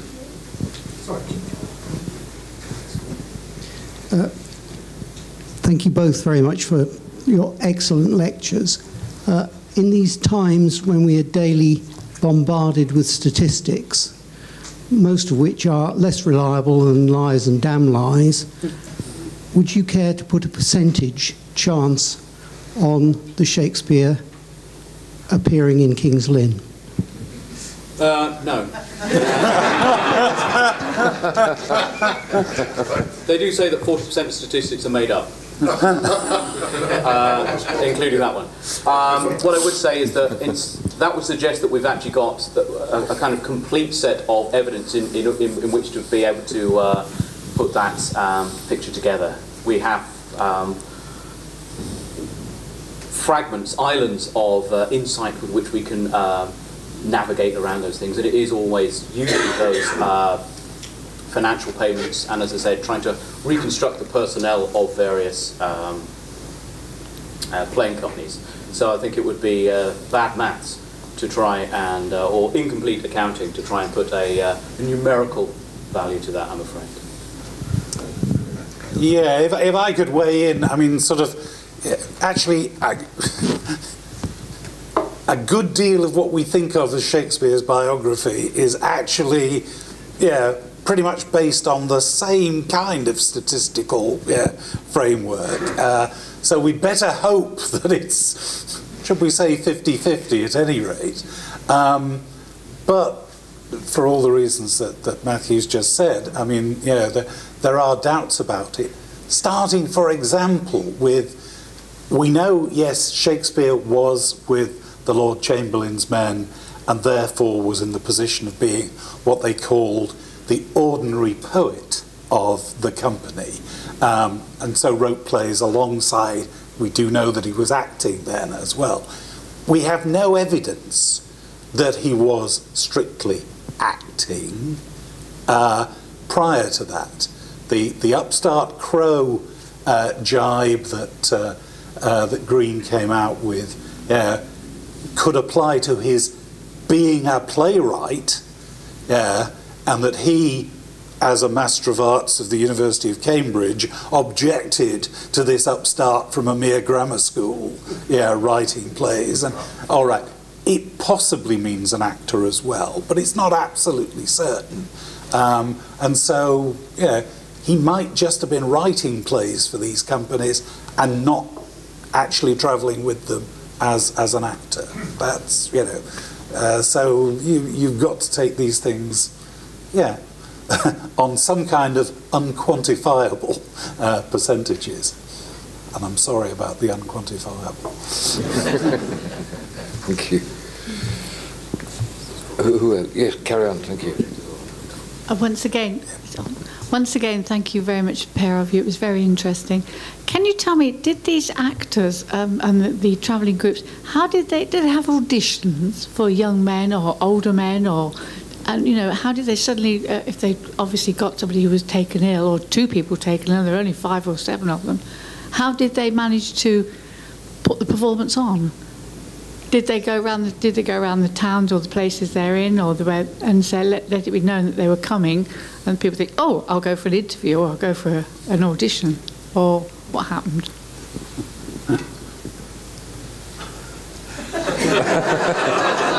Again, we're into the realm of the unknowns and the difficulties of trying to apply the mechanics of modern theatre to the early modern period. And again, we can kind of look back to the kind of more spurious bits of Shakespeare's biographies in terms of the ways in which he was supposed to have been engrafted into playing companies, but I don't think there were necessarily kind of formal auditions as Shakespeare in Love, I think, has got a lot to answer for in terms of that. Yes, I mean, that's true. I mean, one of the stories about Shakespeare and how he might have got into the theatrical tradition, you remember I mentioned William Nell being killed in a duel. Yeah, that was just before the Queen's men visited Stratford-upon-Avon. And so you can imagine what biographers do with that. You know, we're a man short, you know, tell the people, tell the mayor, and they'd say, we've got a guy who can read, you know, he might be able to help you out. And, you know, I mean, it's a lovely fantasy, but it's very unlikely that they would have taken anyone seriously. I mean, maybe you could, if you really needed a spear carrier, you could probably handle that sort of thing. But the idea that you get someone in to actually speak lines, you know, and somehow integrate them with a cast that already knows it, I think is very unlikely. They'd probably bend over backwards to double, treble, or even, as we know in some instances, quadruple roles in order to cover absences like that. Would it be the case, from my limited reading, both of you gentlemen, that the apprentices would learn how to perform from the principal to whom they were apprenticed, and that he would pass on things as detailed perhaps as gesture and inflection, and that therefore there was quite a kind of controlled environment, and according to Tiffany Stern, I read her book, she doesn't believe there was much of a general rehearsal period where everybody got together, maybe once or so. I mean, so it was kind of quite enclosed in terms of who became actors. Would that be true, do you think?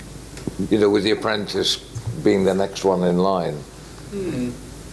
Potentially, and also quite an enclosed conception of what acting was in this period as well, and the importance of gesture, and in some ways seeing it almost as a species of rhetoric, right. Both in terms of the verbal element, but also in terms of thinking about the kind of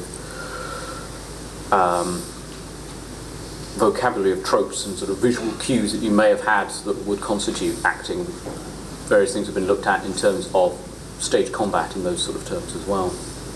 Would that support sort of Shakespeare being around? I mean, not that they didn't have directors in those days, but he as the writer might have kind of influenced how he wanted it, the Henry Sixes or whatever, to be done?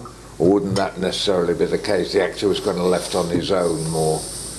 I just wonder if Shakespeare's presence made a difference to how they performed it, if he was in fact here. It does seem to have depended to an extent on the personality of writers attached to companies, or even not necessarily attached.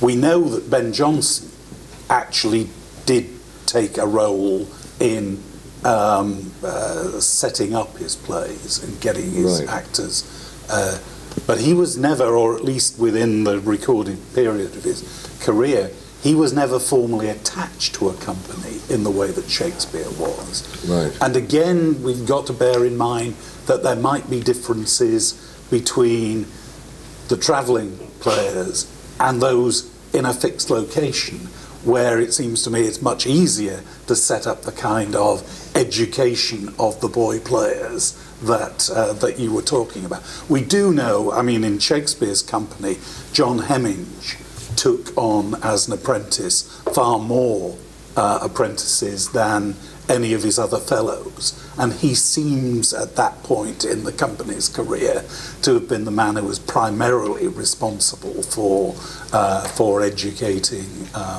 the boys into their later careers. And certainly Shakespeare's career company, the Lord Chamberlain's men, later King's men, did have a striking track record of taking boys through into the adult profession. It didn't all go through, but they had quite a few who did.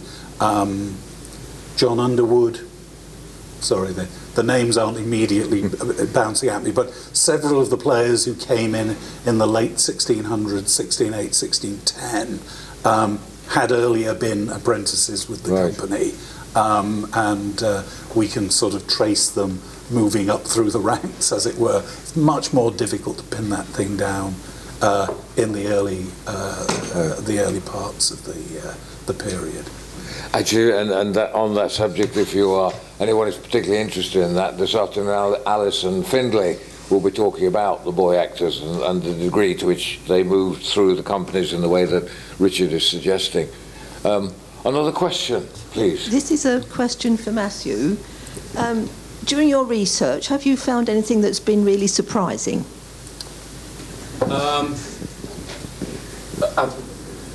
the while, a lot of the time. You mean my research in relation to this particular paper, or for the? Oh yeah, I mean I find a lot of. One of the things which I suppose is most, I mean, the work I do with the Records of Early English Drama project is the way in which cities and towns were really quite partisan about their own local entertainments, and the way in which there was certainly a kind of hierarchical relationship between how they viewed and regulated their own civic entertainments and their own musical culture, for example, or processional culture, versus how they treated travelling companies. And you find this particularly later into the 17th century as well. And the kind of things that they're objecting to in travelling companies, they're quite happily funding in terms of their own local entertainments and shows. Then there's always those incredibly kind of freakish moments, and I described some of the areas which are, what you might call, sort of beyond the fringe in terms of travelling entertainers and lots of tightrope dancers, and music is an important part of this culture as well. And so I suppose what I'd say is that what we see and what our eye is drawn to in relation to playing is but sort of one aspect of the much wider festive culture in which stage plays would have been performed in this period. What was it, lady? Oh, sorry. The lady down here. Yes, for the rest of the audience to hear, really. It was just to do with earlier. I was just wondering how far Shakespeare would have been interested in seeing how his plays were performed, and would he have travelled? You mentioned the word director. I don't know if they used it then, but would he have wanted to see how people interpreted the actors acted? Would he? Maybe he would have travelled around with them, and maybe come to King's Lynn because he was interested in seeing his plays performed. We certainly have no evidence of that kind of thing. As I say, Shakespeare, certainly later, was a part of the company and was an actor as well as the writer. And to that extent, obviously, if he's performing in the same play as Burbage and Kemp and all the others are doing, he must, it seems to me, have had he must have gone in with a thought of how it was likely to be staged, and be able to say, right, Dick, I think you'd be better doing this downstage. I mean, that kind of thing. But we've really no evidence. There certainly was no director. The term director does not exist back then. And there's nobody else around. There was a bookkeeper, but he seems basically to have acted as a prompter. And there's nobody else around other than all the other actors, as it were, who logically fit the role of a director. So I think it's unlikely that Shakespeare was doing it just for the sake of seeing it. But yeah, if he is a writing member of the company, he would be with them, and possibly, and this is where things obviously get sort of stretched, possibly even adjusting the script in relation to things. One of the great banes of our life is that the Shakespearean text is not fixed. Yeah. For half the plays that survive, we have at least 2 versions. In Hamlet, we have 3 versions. Now, that's great for editors because it gives them a lot of scope to actually sort of ask about the differences. Yeah, somewhere along the line, it is very likely that Shakespeare tinkered, at the very least, with his texts, and may have done so as a result of finding out how they actually did work in performance. And maybe, if I just change this, if those of you who know Midsummer Night's Dream, the opening sequence of Act 5, he doesn't change the words at all, but he reallocates the lines to different performers. And it makes for a rather different play. Somebody thought that through, somebody thought it out, whether it was Shakespeare himself. We don't have it, we don't know. Oh, thank you very much. I suppose we also have to bring in the economics of touring as well, is that there just wouldn't necessarily be a space or budget for purely an auditor who wasn't actually also playing a more sort of active acting role, potentially.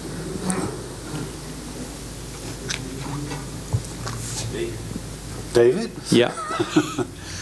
Just when you were talking about Hamlet and the City Players, Richard, you said that the Dumb Show was potentially a feature of the touring plays, of the earlier touring plays. Now, Dumb Show we know comes a lot later with the later writers in the City Plays, but what is there evidence for other examples of Dumb Show within the earlier touring plays? No. There's evidence for it amongst earlier plays. Evidence amongst earlier touring plays is a much trickier issue, and I can't. All I was trying to get at, it was that it's not dumb shows themselves that are strictly old-fashioned by this point, because they do, Webster uses them and so on later on.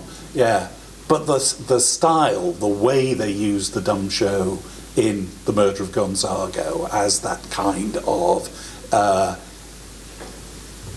acted out, but in dumb, the scene that's about to follow, as it were, so that people can really attend to the words, which seems to be the point of that kind of dumb show. You know the story, listen to exactly how I'm telling you the story. I think that is slightly old-fashioned by this time.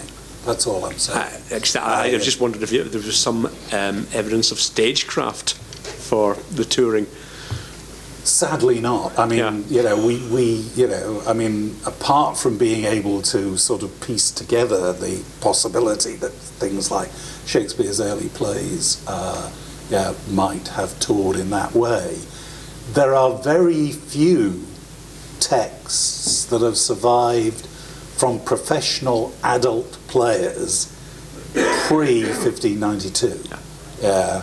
If you go back, they're either court plays like Gorboduc, written by courtiers, or like John Lilly's plays, which were all for boy companies in the 1580s, who didn't normally tour. They did on occasion tour, we do know that.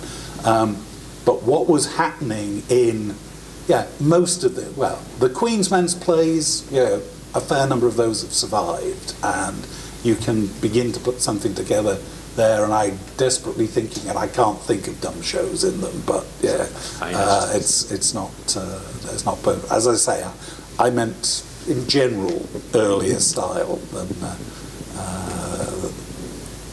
than people in 1603 were used to.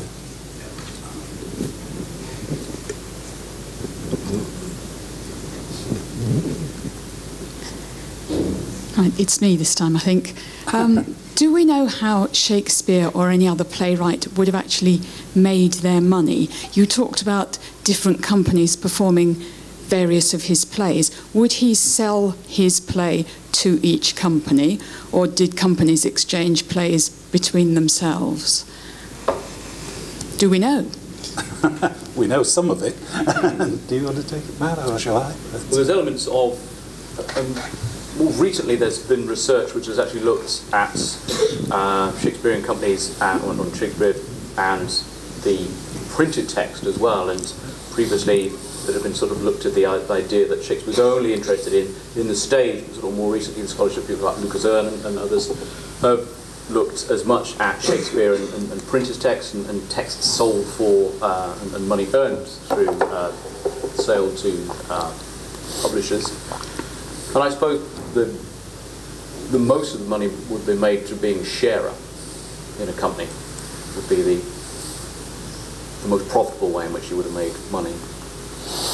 Yeah, that's certainly where Shakespeare made most of his money, and latterly, once the Globe was built and he had a share in the Globe as well as the company, that was where he would really have started raking in the money, because being a shareholder in one of those theatre properties made those who were lucky enough to have shares very profitable indeed.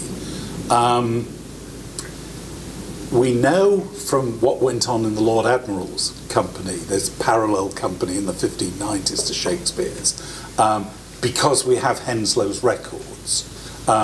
We know how playwrights for that company were paid. And they were normally paid about £6 for a completed play, sometimes paid in instalments. And then once the play had been accepted and put on, they would get the profits of one of the early night's performances, the second or third night, not the first night, because they doubled the charges for the audience on the first night of a new play. But second, third, fourth performance, they'd get that. Right.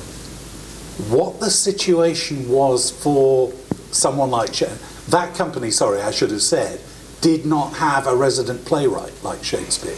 It did, yeah. It took its plays from many other places, and it should be said that Shakespeare's company also did. Shakespeare didn't write all the plays they put on.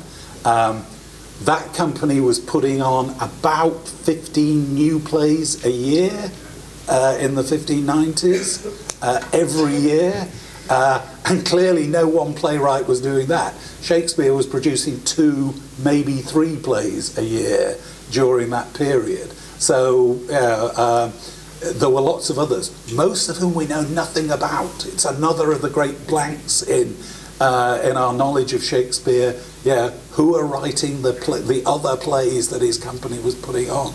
And as I say, we don't know. He must have had a contract. Yeah, all the players ultimately had contracts with each other. The sharer players, the core members of the company. And Shakespeare's must have been different from everybody else's, those who weren't writing the play, because he can't have been asked to perform great big roles and write the plays at the same time if basically you're playing every week that that the play allows you to. There must have been some arrangement for Shakespeare to have the time to write his plays, and some kind of offset of when he played. Perhaps he didn't perform as often as the others. Yeah, perhaps he sort of took mini sabbaticals within their performing. Yeah, we just don't know, I'm afraid, in that respect. But those were the kind of figures. And £6 in itself is actually quite a good sum for the average working man might have made about £10 in a year. So that's half a year's salary, as it were. Plus, as I say, that profit from, say, a third or fourth night, that could have added up to quite a bit. It didn't mean that a lot of the playwrights didn't finish up in debt, because repeatedly they did. But they perhaps didn't have as much excuse for doing it as they might have. £6 is more than you would have got for a book or a poem. Right? Oh, absolutely. And I think we should finish up by saying, once he'd written it and handed it over to the company, the play was then the company's property, not his. So if it was going to be printed, sold to a stationer to be printed, it would be the company, and he would get, as it were, his share of that. But what we don't know, and it's a cause of great debate among Shakespeare scholars, is somehow Shakespeare's plays followed him from the period before we know really where he was fixed into the period where he was fixed. Once he's with the Lord Chamberlain's men, they have Titus Andronicus, they've got the Henry VI plays, that Richard III as well, from before that period. But how they followed him, we don't really know. There are lots of theories, but we don't know. You mentioned that the mayor and the dignitaries would have sat behind the players while they were performing. Do we know how much that affected their delivery of the production? Did they deliver to the audience in front of them, or did they have to pay a lot of regard to the dignitaries behind them? Do we know that? Do we know anything about that? I'm afraid we don't. I mean, I don't know whether Matthew has any thoughts about it, but in my experience, we don't. And when I came, someone was asking about surprises. I must say, when I wrote my last book, that was one of the surprises I came across. It just seemed to me to make sense of a lot of things, and I looked into it, and I actually corresponded with, Matthew mentioned her earlier, Sally Beth MacLean, who's one of the driving spirits behind the records of early English drama. And she totally agreed. In fact, she'd written a paper some 10 years or so earlier that she never delivered, but she kindly shared with me, saying that that was her view of how things were done in country houses as well as guild halls. And as I say, there's plenty of evidence at court and the Inns of Court. Some of you may know there's a story of a disastrous attempt by the Lord Chamberlain's men to stage the Comedy of Errors at the Gray's Inn in 1594. And the reason that was as disastrous as it was that the people at Gray's Inn had invited one of the neighbouring inns, people to come and be in the audience, and clearly had not made clear who was supposed to be on the upper stage and who was not. And far too many people tried to crowd round on the upper stage thinking that they were guests of honour, as it were, and the whole thing dissolved in chaos, and they went off in a huff before Shakespeare and his were able to perform. So it was a well-established mode of doing it. But do we know how they acted? I fear. Do we know how they acted on the stage of the Globe? No, we don't. Not really. Given that Shakespeare is so important to us now, has been important for centuries, I'm intrigued to try and understand why we know so little about Shakespeare. Was he a very secretive man, or do we know more about Shakespeare than other dramatists at the same time, or why is it that we know so little? I don't think that's exceptional for a great number of individuals of any rank, but particularly one. I mean, I've written a biography of Thomas Churchyard, and I think we've probably only got about a dozen pieces of primary kind of non-literary evidence for him around which we need to construct a life narrative, and I don't think that's necessarily exceptional. The kind of sources of evidence that we might use for constructing a biography, letters are particularly vital, and were we putting together a history of, say, Henry Sidney or the Earl of Leicester, there'd be a vast amount of official correspondence. Shakespeare's not really in an orbit where that has been necessarily a part of what he's doing, or anything that's necessarily been preserved, and so we're kind of reliant on these fragments, these islands of information, and frequently for the records of early English drama it is financial payments or records of transgressions. I don't think we need to be suggesting that he's in any way kind of secretive or actually exceptional in terms of the lack of evidence about him, which then is obviously fosters theories and myths and fictions. Yeah, I think that's absolutely right. And actually, by the standards of his day, particularly someone born as he was just a shade earlier than the generation of Ben Jonson, who was about 8 years younger than him, but actually operated in a totally different milieu. Shakespeare's life is actually, we know a heck of a sight more than we do, should we say, about a playwright like Robert Greene. Or even John Lilly, and he was associated with the court. We know very, very much less about them, and that's partly because people like us have been going through the archives, going through the evidence, now for 200 years and whatever, and about Shakespeare because of his iconic status. Frustratingly, with Shakespeare, we almost always see through a glass darkly. I've mentioned, Henslow and Henslow's records. We know an enormous about the Lord Admiral's men and how they operated at the Rose Theatre in the 1590s. If we had that information about Shakespeare's company at the theatre and then subsequently at the Globe, the position would be very different.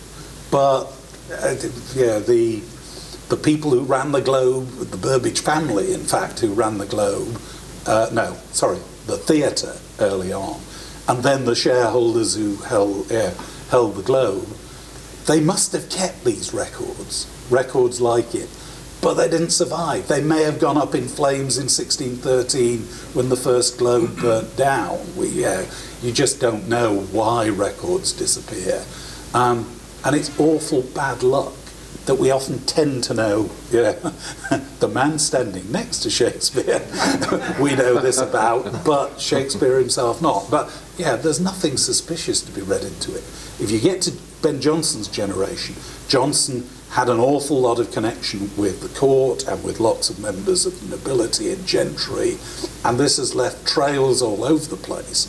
Jonson is the first writer of any real distinction that you can seriously write a biography about in English. To write, a book which is more fact than it is speculation, should we say. But that puts him in a different generation, and it's partly, as I say, because he didn't just write plays. He wrote poems, he wrote court entertainments, he did all sorts of things. If Shakespeare had written court entertainments, we'd know more. But for some reason, he didn't. Jonson did it throughout the early 1600s, all the way through to the 1630s, in fact. But, and that would have left many, many more records. All we know is about when Shakespeare's company performed at court. And the very first time they performed at court, 1594, Shakespeare is one of the signatories receiving the money for the company, which means that even in 1594, he was regarded as a senior member of this brand new company.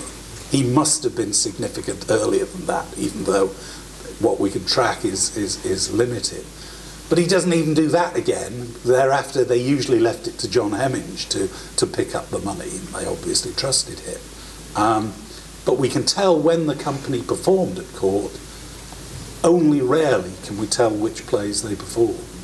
So everything is sort of thinned out and not difficult. And it's partly, it should be said, because most people of the day didn't think that theatre was that important. Theatre maybe had, if you were lucky, the status that rock music has today. And how detailed are the records of touring rock bands around the world? And how much? These days, obviously, there's so much more recorded information. But put it back, say, to the 1960s, when there'd be so much less. And you've got some sense of the comparisons. I suppose we're both victims and beneficiaries of that pedestal effect that Shakespeare has. That's to say, we'll always be looking for references to Shakespeare, and news about Shakespeare will always be eagerly received, and we're always more likely to recognise a line from Hamlet than we would if we were a line from The Revenger's Tragedy or The Malcontent or one of the many, many other contemporary plays produced. And so there is this idea that the Shakespeare industry, I suppose, is always kind of looking for those fragments to an extent that we perhaps is less eagerly doing so with Robert Greene, which maybe they ought to be doing. Hello. The period known as the Lost Years, does that coincide when Shakespeare lost his son? It's later. Yeah. When he lost... The son died in the 1590s. Yeah, so and that's what's known as the Lost Years, isn't it? I wonder if we're to assume he may have suffered with depression, obviously, at about that time. I would have thought so. I don't necessarily think the dates quite fit for the, as it were, the death and then the loss. But, I mean, actually, that phrase "lost years" that they used as well almost suggests that everything else is found, which, as we've been saying... Well, it just suggests that I don't know what happened to him in those years. So if it coincided with his son's death, then maybe he went into a deep depression. I would have thought so.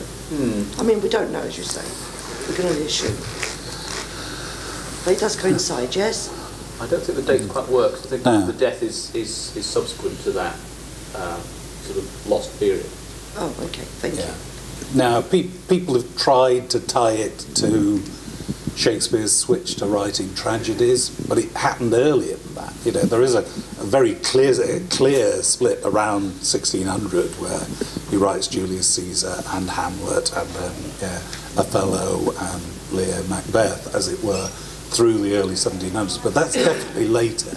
If it was a brooding fact for him, I think it was something that emerged slowly. I mean, not to say that this, you know, I mean, I think it's wrong. I mean, people have argued that in that period, people didn't grieve for dead children because it was so common for them to die young. 50% of children in London in the period did not reach the age of 10. And 30% of them didn't survive the first year they were born. So, the fact that Hamlet was a little boy, I mean, must clearly have had an identity, as it were, by that point, might have grieved him. But then other people say he was almost certainly not at home when it happened. He wasn't back in Stratford with Anne, we assume. I mean, how often did he get back there? We don't know, but it's always dangerous to start making up other people's psychologies for them. I think we have time probably for one more. I appreciate that we don't have proof positive that Shakespeare stood in this building, no forensic evidence, no DNA. But if we could imagine just for a moment that for him to have stood here was a criminal offence, can we imagine for a moment that he was accused of that offence? And can we further imagine that this is his trial? Are we talking about guilty beyond reasonable doubt, or perhaps a Scottish not proven, or perhaps a case dismissed? Let's assume there's no jury and there are 3 judges on the stage.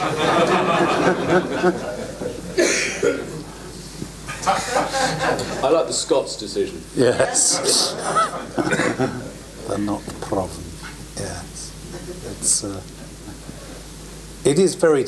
I mean, the thing I always like to say if pressed on this is, if he didn't actually set foot in this building and perform here, he certainly set foot in buildings like this somewhere in the course of his career. And I think that, in the end, trying to understand him as a dramatist is actually, I think, quite important. I mean, one thing that I think people ought to try and take on board is that we think of Shakespeare with the Globe. The Globe doesn't appear in his career until way after halfway through, 1599, really. He's only got 10 more, no, less than 10 more years to, about 10 more, sorry, I'm mixing my figures, but 10, 12 years more beyond that point. And he'd obviously clearly been writing a long time before that. I think Shakespeare and most of the players of that time preferred playing indoors to playing outdoors. We know that whenever they got to London in the early days, the 1580s, they wanted to perform in the city inns in the centre of London rather than out in those amphitheatres on the circumference. There are lots of petitions to be allowed to play and people being... and I think it's sometimes because not all of those performances there were indoor theatres. Some of them were out in the courtyards, for example. But even that is preferable to playing in the open streets, and maybe preferable to playing on an open stage like the Old Theatre or the Curtain would have been. I think Shakespeare was waiting for the day that they could use the Blackfriars Theatre, which they did from 1608 onwards. That was an indoor theatre. This sort of space must have set them up to perform in a theatre like that, much more obviously than it did to set them up at the Globe. Sorry, we can't actually legislate. I'm sorry, ladies and gentlemen, we have to stop there. However, if there are more things that you would like to ask these two gentlemen, and not just about what they've talked about this morning, about anything else to do with Shakespeare, tomorrow morning we're having a roundtable discussion, if you like, with these two gentlemen and the other three scholars who will be giving their papers this afternoon. And I would therefore ask you, if there are things, just to jot them down, to keep a aide de mémoire, and bring it tomorrow morning. You will have 5 of the greatest scholars around of Shakespeare for the first time ever in King's Lynn, and this is your time to get the goods, get the truth. I'm learning already so much I didn't know before. That's all I wanted to say, except to say once more to you both, thank you so very much. I and I'm sure everyone here has learnt so very much, and I thank you for your openness and your generosity in coming to talk to us. Richard and Matthew.